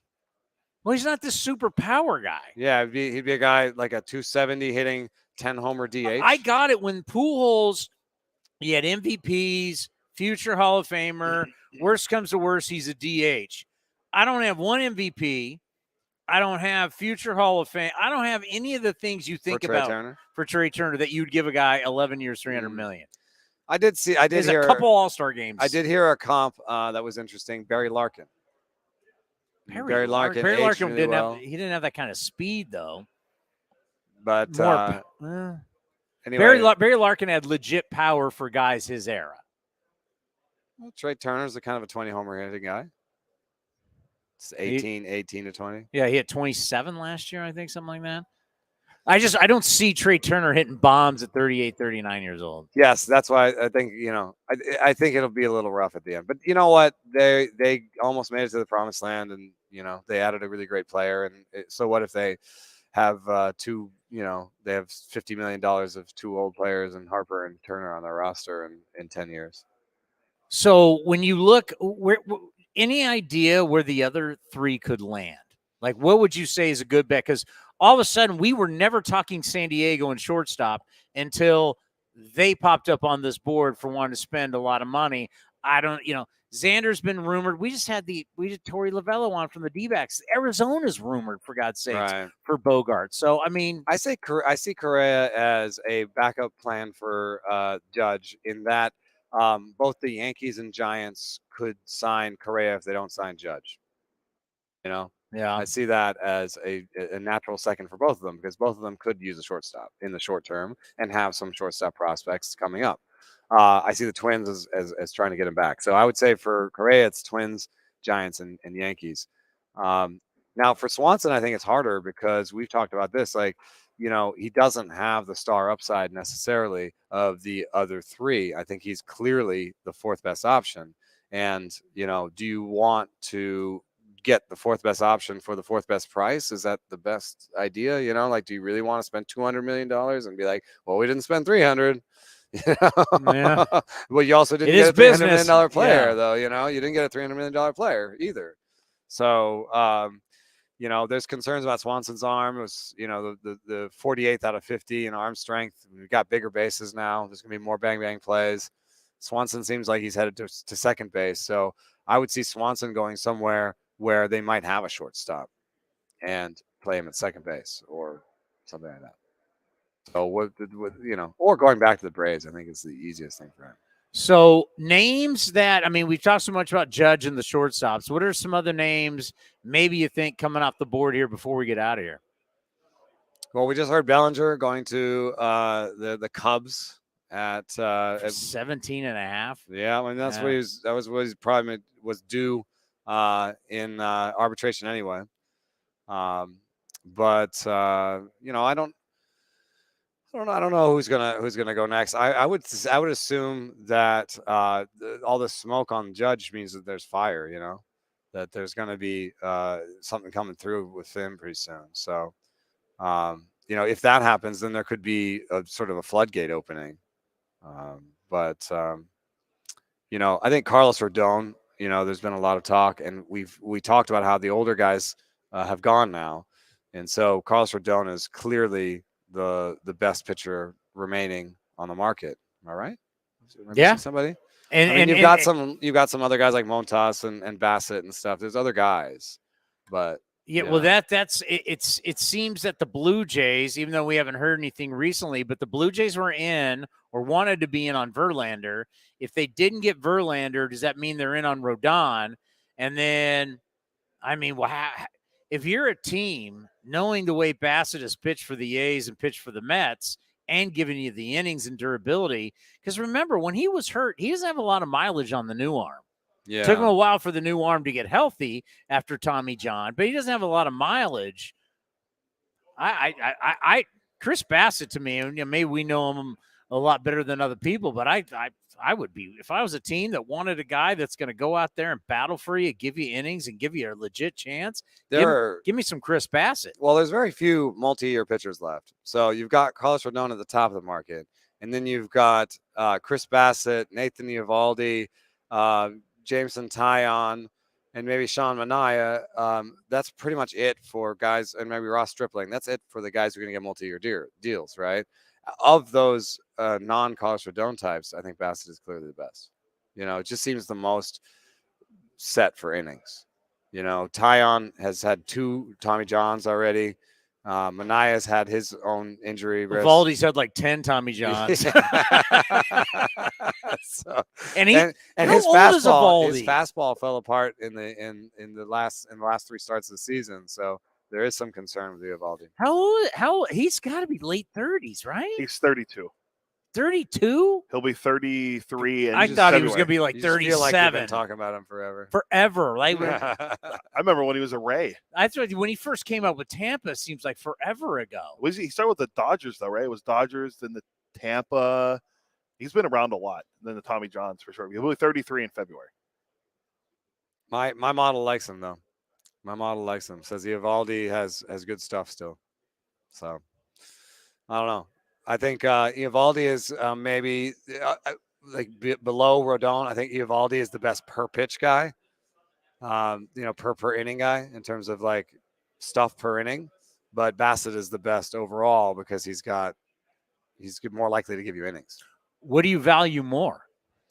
I think I value it. Depends a little bit on my organization. If I think my organization has depth in the minor leagues, then I would want the best. And this is a little bit of what happened in Texas. I think they're thinking, well, we've got guys coming up. We've got Leiter, Cole Winn. Kumar. Yeah, we even got some guys that are okay. That like Cole Winn, Glenn Otto. We've got arms. We don't know how good they are, but we have arms. What we need is upside. We need like an ace. So we buy the ace. If he's hurt, we bring in these. We have guys. But if you're an organization that's struggling, like for example, the Padres, their 5th starter right now is Jay Groom, who has been injured before. He's a prospect. He's never pitched in the major leagues. He's their 5th starter. Now that's fine to have that guy as your 6th or 7th starter, right? It's not what you want as your 5th starter. So I think the Padres might make sense. They have ace type upside in their rotation. I think the Padres, it might make more sense to get Chris Bassett and get those innings so that Jay Groom can fill in when Darvish has to take a break or whatever, So, you'd rather have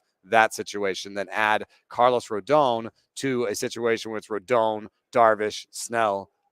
2 of those 3 guys could be hurt. Now you got Groom in there and somebody else. You're really testing your depth. They don't have the depth. So I think for a team like the Padres, you want innings.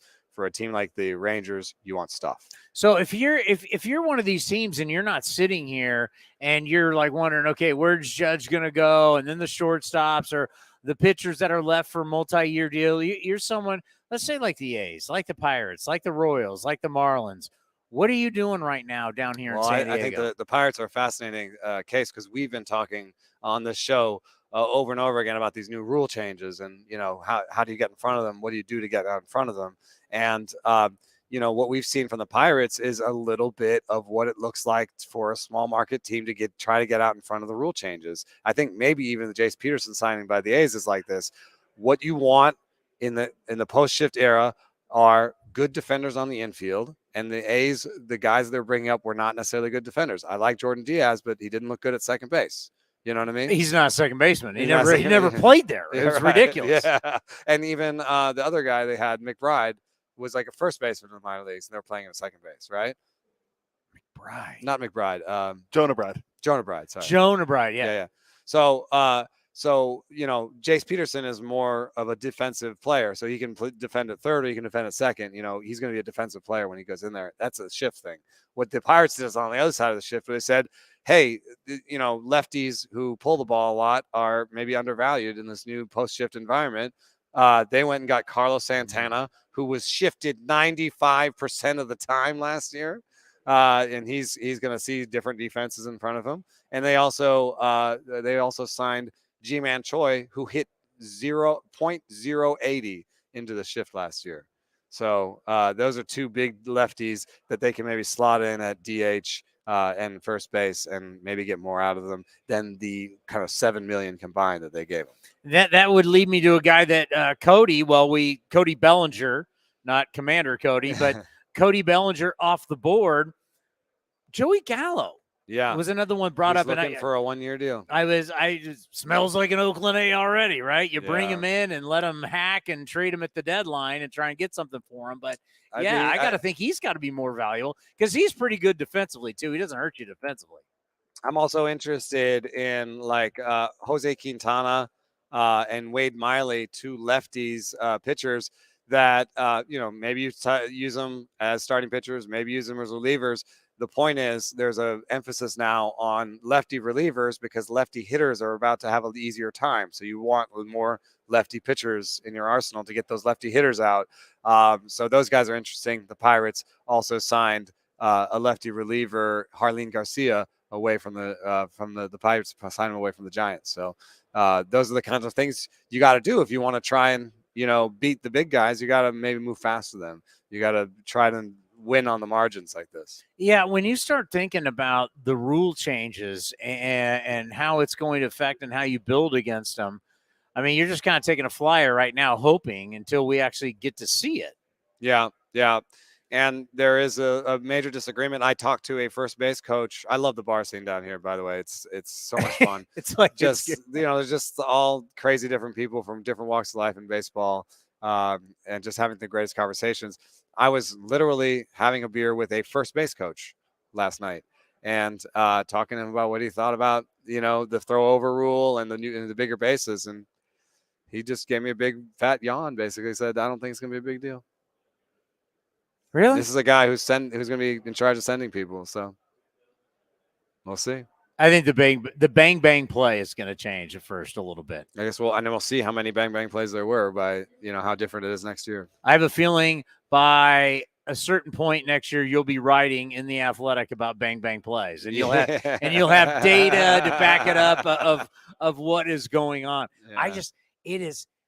It's fat, and I know people can't see it because maybe we can move the camera and just show. So the S Network starts to fire up, the lights go on, right? The cameras start to fire up. Meredith is putting on her makeup. They're getting ready. It's like, this is such an odd position for the Yankees to not be dealing from a position of strength. Yeah, not be setting up to announce that they signed Judge. Always the alpha male and the thing. It's been really, their coverage has been different. Everything's been different because now it's kind of like we're trying to beg our own guy to stay. Yeah, it's weird for them, but it's wonderful for us to watch. Yeah, I mean, I think it's healthy. People might look at the expenditures that they've seen so far and say, oh, that's crazy money for this guy. That's crazy money for this guy. But what they need to understand is, baseball just set another record for revenue, and this is an $11 billion sport. There is crazy money in this sport. So, I think it's good that it seems like other teams other than the Yankees and Dodgers are trying to spend a lot on free agents. I think that's healthy for the sport.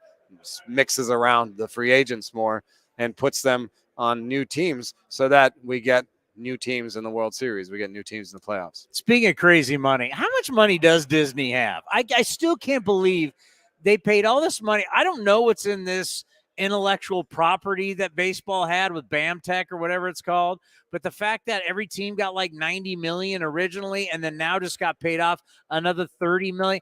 I don't know it because I look at baseball. I think our app stinks. MLB.com stinks. I'm like, what is Disney paying for?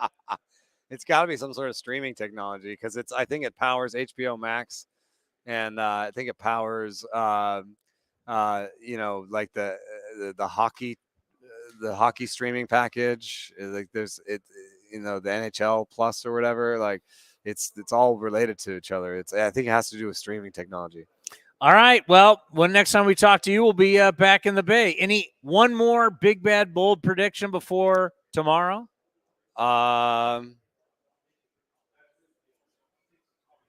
Aaron Judge is a Giant.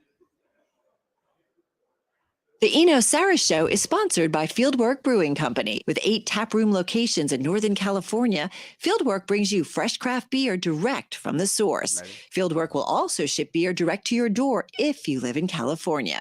Visit fieldworkbrewing.com. A lot of craft beer around this joint. There's breweries everywhere downtown San Diego. That's right. Pure Project is my recommendation. If you can make it, North Park Brewing. And if you're looking for tacos, I just had some of the best tacos I've ever had. Tacos El Gordo on F Street. Worth it. It's only about a 5-block walk. Boom. Are you out of here tomorrow? Yeah. All right. Safe travels. Well, coming up is a when you talk rock stars of rock stars at the baseball meetings, you think of the great Grady Fuson, who is going to be joining us here. Come on, Grady. Come on, step up as we're getting you before.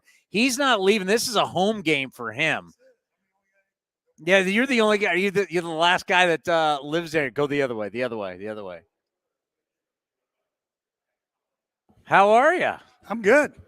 Like we said, a home game for you. This thing's easy. 3 years ago, I walked here every day. Do you live downtown? Yeah, right down there. Oh, nice. Yeah. But I got to go to all these because I'm on the board of directors for that Scout of the Year. Yeah. So I got to go to a dinner tonight. So I got a uni up. I got to get Scout of the Year tomorrow night. Got to clean up. So I said, I'm just going to pack a suitcase, have my wife drive me. We were behind you, and I saw you, and I saw the backpack because you had the opening series, the one our bag tags for Japan. Oh, yeah. And I went, oh, there's Grady. And I was yelling at you, and the elevator went like this. I'm like, we got to get Grady on. God, the winter meetings, how much it's changed from when you first started doing this to where we are now. How different? Except the lobbies. The creatures are still hanging out. Lobbies are still a tough call, man. You know, it's just jam-packed people. You got job seekers. You got everybody in the world down there, and you can't even get through. So when you walk through there, is everybody trying to grab you? Well, the good thing is I try not to walk through there anymore. Yeah. Me and Ed Sprague did last night. It was a debacle. So we came back down, came to the second floor, went around, cheated. But, you know, that's the way it is.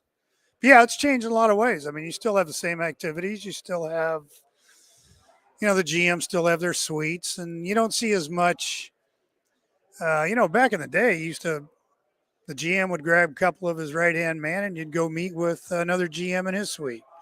And another GM would come back with his cast of people and meet with you and figure out we got anything in common, what are our needs. Now everything's, you know, tech and, you know, it's all done by phone. And yeah. I mean, you think about in the day, I mean, you guys were all working off just the hotel phones back in the day. Yeah, hotel phones. Hey, run to Cleveland's suite, knock on their door, see if they want to talk about Townsend or something. Yeah. You know?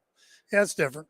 It's same format. So with the A's right now, and you talk about where we are as a franchise, and we had David on yesterday, you know, it's like, how do you get better? If you're someone like the A's, and there's teams like the A's, there's multiple teams. We just had Torey Lovullo on, the manager of the Arizona Diamondbacks, say, you know, how do certain teams who are not like over here talking about Aaron Judge and trying to get Aaron Judge or Carlos Correa or went after Verlander or DeGrom, how do you get better in these 3 days? Well, you know, it depends what you've got left that you want to move. In our case, you know, the only really highly talked about possible deal would be Murphy. Yeah. We really don't have anything else that would make a big bang. So, you know, in this situations, I mean, you got to go back to the draft and development. And, you know, you got to hit big and you got to get started again. And you got to get guys into the middle of your system that, you know, the value really starts to get created there when you start to, you know, have abilities and you have some performance in AA, the value level goes up. But, you know, you got to hit on players and that's where we're at. You know, last 2 drafts have been pretty good. This draft looks okay. I mean, there was a couple of them banged up when we got them. I mean, didn't get to see much of them, but, you know, there's some impact in there and you know, it takes time. It doesn't happen overnight. Well, tonight at 5:30, we're going to hear about the pick. And obviously, you know, we have seen traditionally top 5 picks, everything after the top 5, more of a crapshoot. Just how big is it that number we're going to see coming up here at 5:30. Well, you get in the top 5-6 picks. I mean, that goes back to what I said. You gotta hit. You gotta make it work. You gotta make sure you cross your T's, dot your I's, and hopefully the evaluations and everything put into it, video work, everything, medical, it all sticks. It's a lot of impact when you hit there. And where the A's are, hopefully you get one of those players that's not that far off from the big leagues, right? Yeah, I think it's still too early to kind of say, do you go high school, do you go college? 9 times out of 10, the high school player is going to take a little bit more time than college. I haven't researched because I'm more in player development these days than I am in scouting what's out there for next year. But, I'm sure between now and next July, we'll have it all figured out.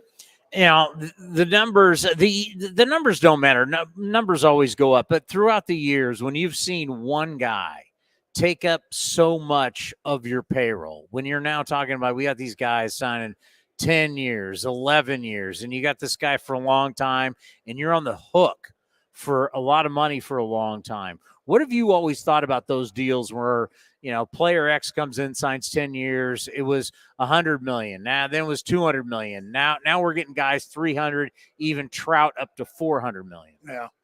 Well, obviously those millions are different. Even back my first go around with Oakland, my first 19 years, we didn't dabble in those kind of contracts all that much. We had a pretty good farm system going. We used it in some trades. We used it in development. We used it in getting to the big leagues. And then, by the time they came ARB eligible and things like that is when we walked from them because we couldn't, we couldn't and we didn't want to pay those long-term deals. When I first went to Texas, that's how that started off. We went after a Chan-Ho Park. We went after a Juan Gonzalez. We went after numerous guys with extended deals that just end up biting us in the butt when it's all said and done.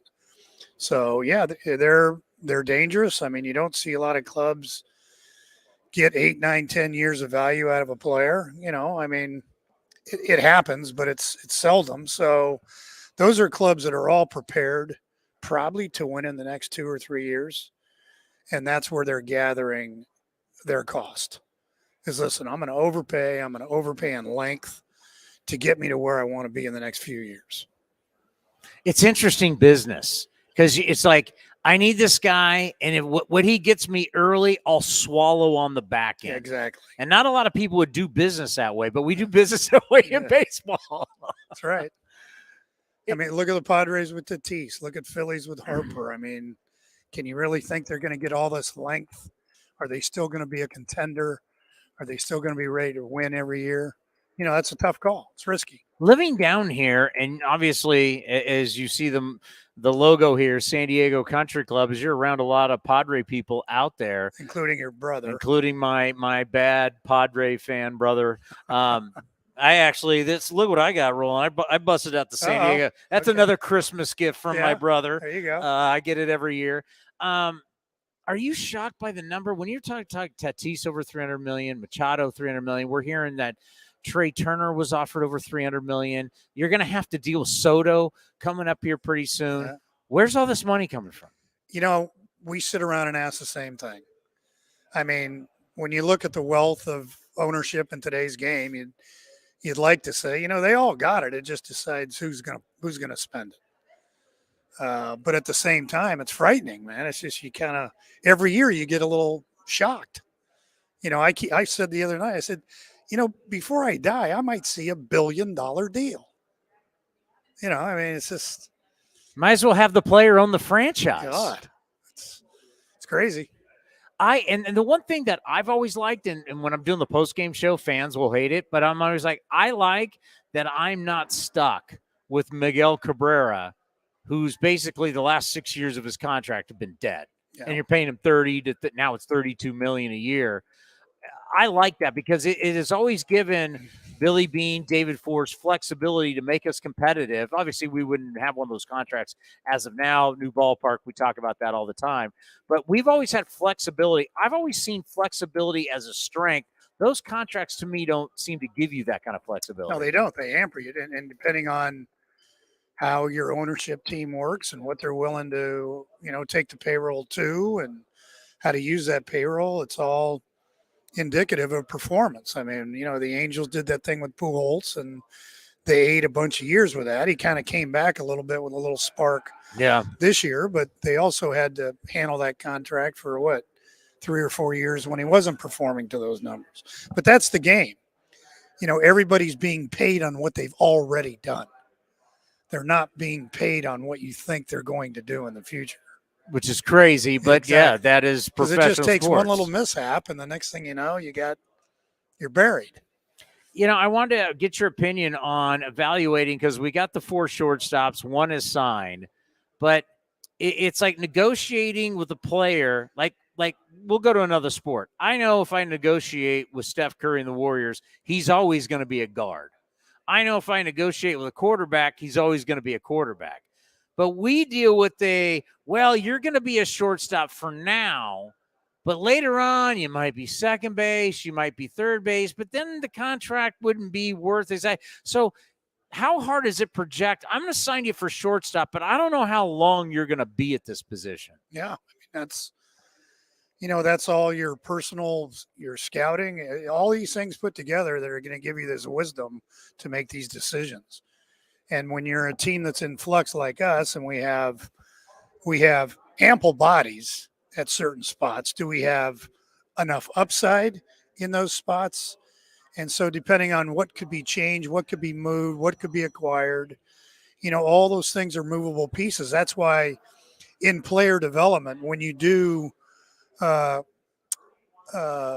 draft or get an athlete that listen, he's a shortstop, but we could create some more flexibility to this player to help him improve his position of getting to the big leagues.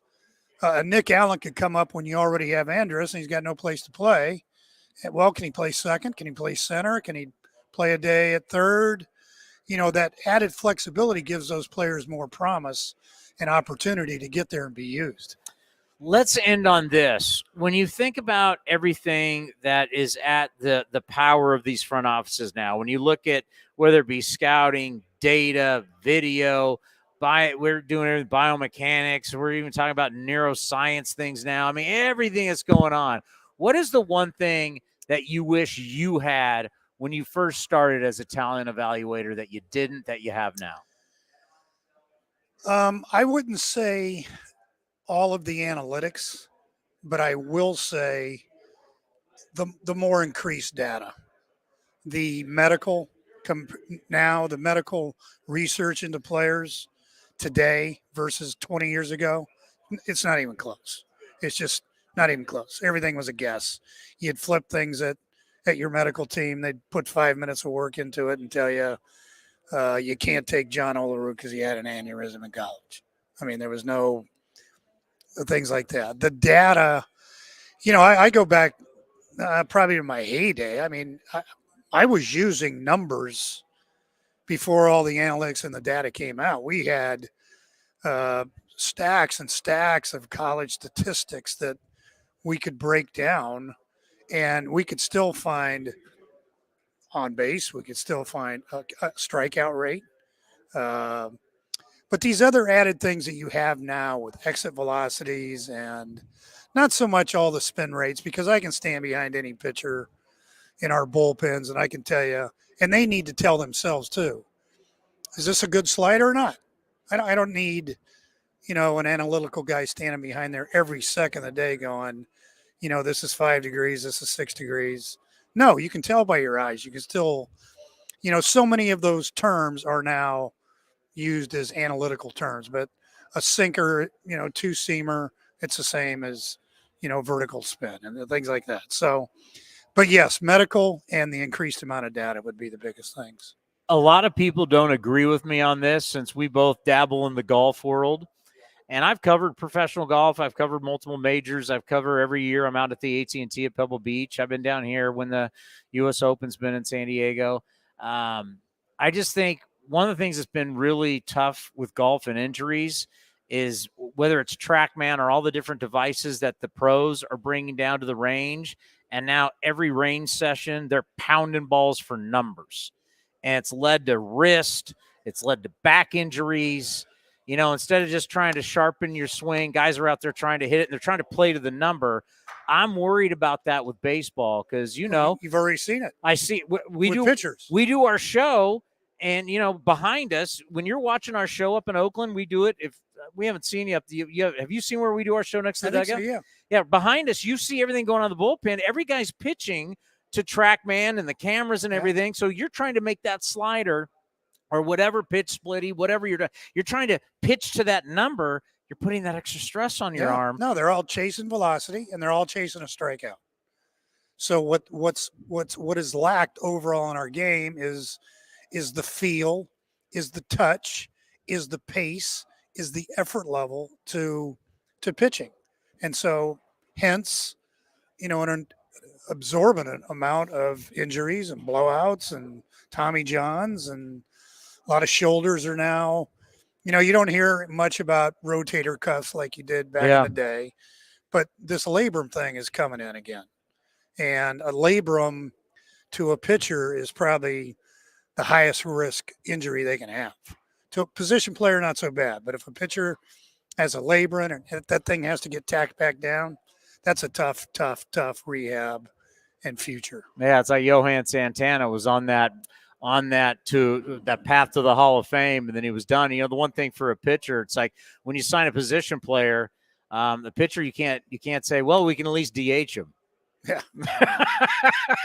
There's not much flexibility. Yeah, it's pretty much, it is what it is. All right, so you got a big event tonight. Got to get all suited up, ready to rock? Yeah, I got to go to a little Scout of the Year dinner. Eric Kubota, our scouting director, won the West Coast. Did he really? He did. He's not going to be able to make it because I think most of you know that he's dealt with an illness and recovering from that. So I'm on the board of directors, so I got a little dinner with all those recipients tonight and their wives and families, and then tomorrow night's the award for it all. So yeah, it's always a good time. Well, we appreciate the time. Have a good Christmas, a good holidays, and let's talk in spring training. You got it, bud. Appreciate it. Good to see you. Great to see you. Have a good dinner. Man. Well, that's 6 hours. We've done 6 hours. We're the only show, not the Yes Network and their Aaron Judge marketing. No, we've been here for 6 hours. I know Arson Judge, not Aaron. Arson Judge. That Grady, thank you so much. Thank you, Grady. The greatness that is Grady Fuson, and one of the great careers in Major League Baseball. Actually, we've now gone longer than 6. We're what they call, we're in a quarter hour right now, as we call that from the old radio days. Anything? Did you say there was a sign that the A's did something? No, they haven't done anything. I do want to play this. Ray said it's funny. I found it on Twitter. It's David Ross's reaction on Intentional Talk today when the Cody Bellinger news broke. He was on there with Steven Nelson and Millar. I heard it's pretty funny. So let's hear Rossi on IT. Cody Bellinger, we've got breaking news. You're welcome. Really? Nice. Yeah, you're welcome. That just happened? Did it really? Just happened. Nice. John Heyman reported. All right. Got that you guys are in the know. Like, shit. Okay.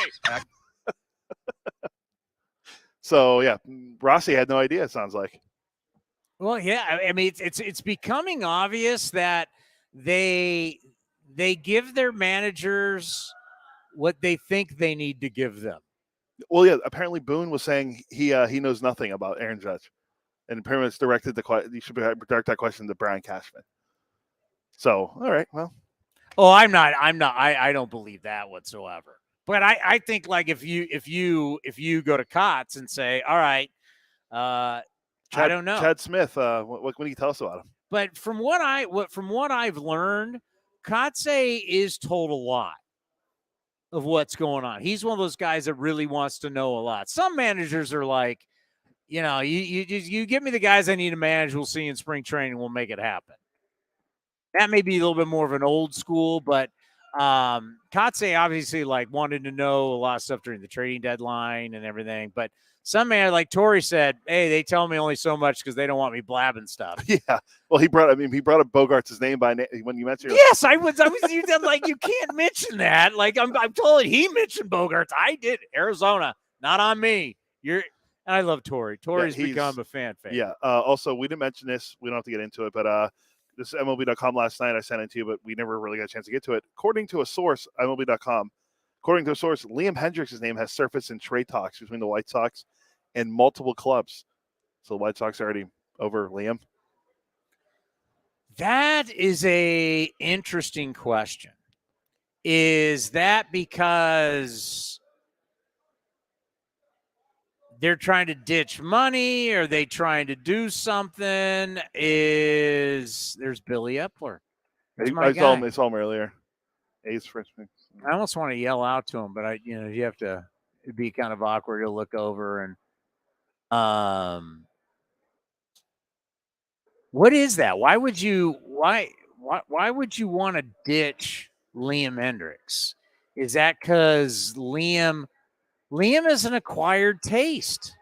Even though, for me, Liam Hendriks as a human being is one of the best humans I've ever been around in this game of how much he cares about people and Liam Hendriks is a great guy. Agreed. But I know that Liam Hendriks can be a type of personality that can rub some wrong and maybe not a great fit for every clubhouse. And just wonder, the great Jason Stark. Jason, good to see you. The Hall of Famer. He would know exactly who we are if we talked about, hey, remember you gave me that great recommendation to Ralph's in Philadelphia? That was a while ago. Yes. Liam Hendriks, you were talking Liam about. Hendriks, I'm just wondering, has that time come where Liam's act is worn a little tired in Chicago? Could be a thing.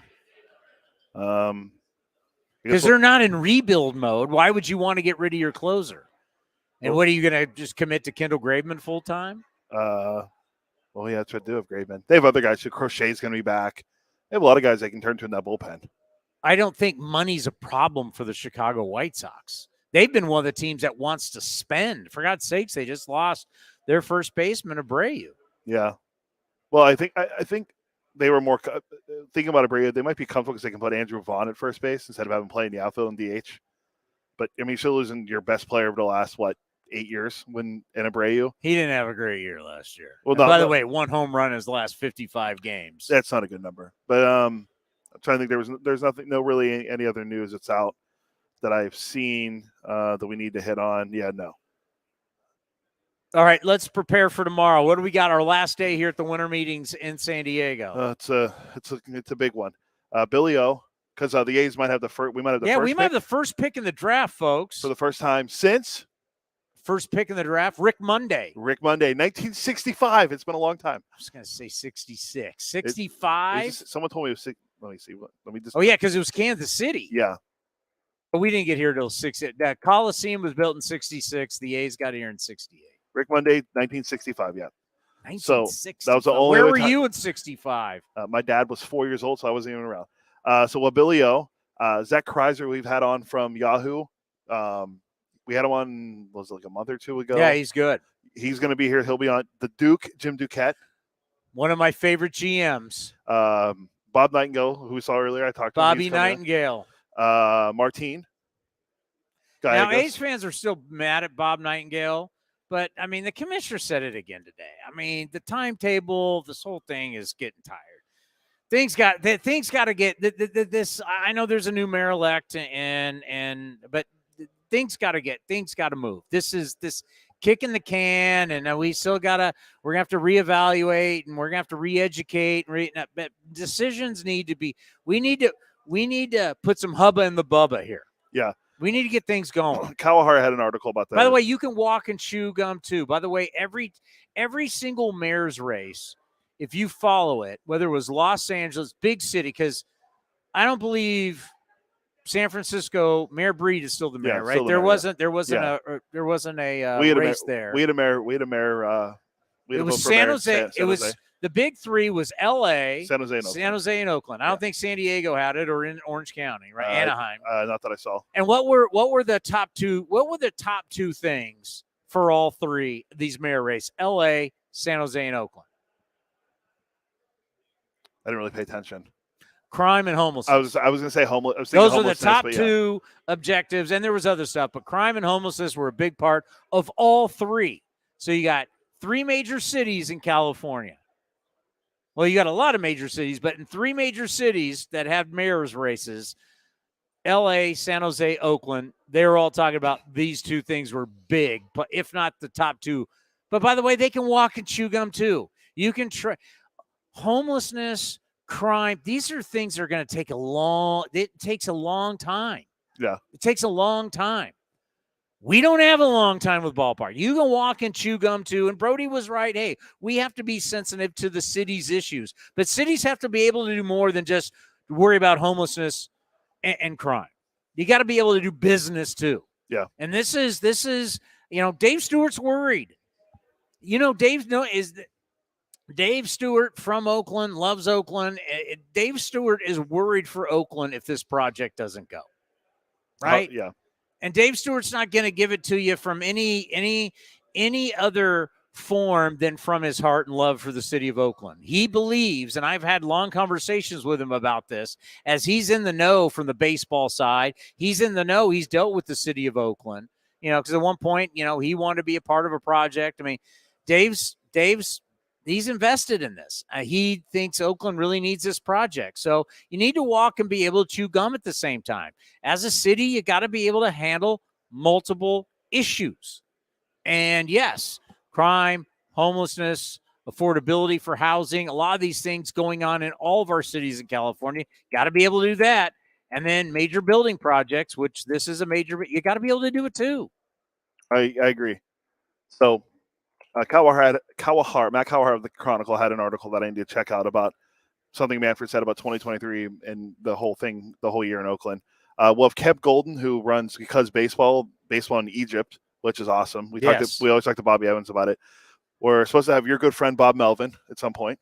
Oh, that's right. Look, Brody with a dress shirt on now. Wait a minute. It's like, oh, wow. all over the place. Brody's been everywhere. Okay. Julian McWilliams from the Boston Globe. By the way, I got to text old Bowmel and find out what.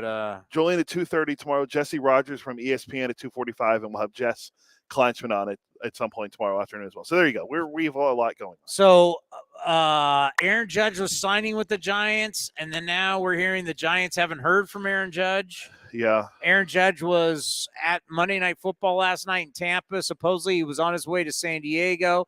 The Yankees or the Giants haven't heard from him. No one knows if he's here, if he's not here. We're waiting for him because once Judge signs, now there's a ton of money out there that needs to be spent. Teams need to work on their roster, but they can't right now because they're kind of paralyzed by it. Judge has kind of paralyzed some of these big spending teams right now because what are you supposed to do? If you got this much money that you're trying to offer Judge and then all of a sudden he doesn't take it, well, then now you got a ton of money to spend on multiple people. So there's a lot of people sitting waiting for what Aaron Judge is going to do. Yep, there goes Brody again in that dress shirt. Wait, we got Howard Terminal Brody. Now we got Sport Coat Brody. Yeah, it's time to change it. You what? Tell Bowmail we need to arrange tomorrow's him showing up. He's coming by. So tell Bowmail look at his schedule for me. So Brody's now in a jacket versus he was Howard Terminal. I would say according to the back of our credential here, Bob Melvin was supposed to speak between 4:20 and 4:40. I'm Brody here. Bob's pretty punctual. I'm going to tell you this. We've been on for so long, people are changing a tire around us. Yeah, I think it's time we go to dinner and have some fun tonight. 6.5 hours. 6.5 hours of live programming. Nobody else did that today from the winter meetings. I told you, no one will. We know how to cover this event. No one will cover the winter meetings like A's Cast Live. We cover it like a Snuggie. So those are all the guests we will have tomorrow. We'll be back at 9 a.m. We want to thank all the guests that were on today. Such big names. We appreciate everybody. Hope you're enjoying the coverage, and we'll have more talking about the A's and all Major League Baseball. We'll have all the news tomorrow from San Diego here at the winter meetings from the Manchester Grand Hyatt. See everybody tomorrow at 9 a.m. The Coliseum has gone by many names, but none better than the Last Dive Bar. Hi, everyone.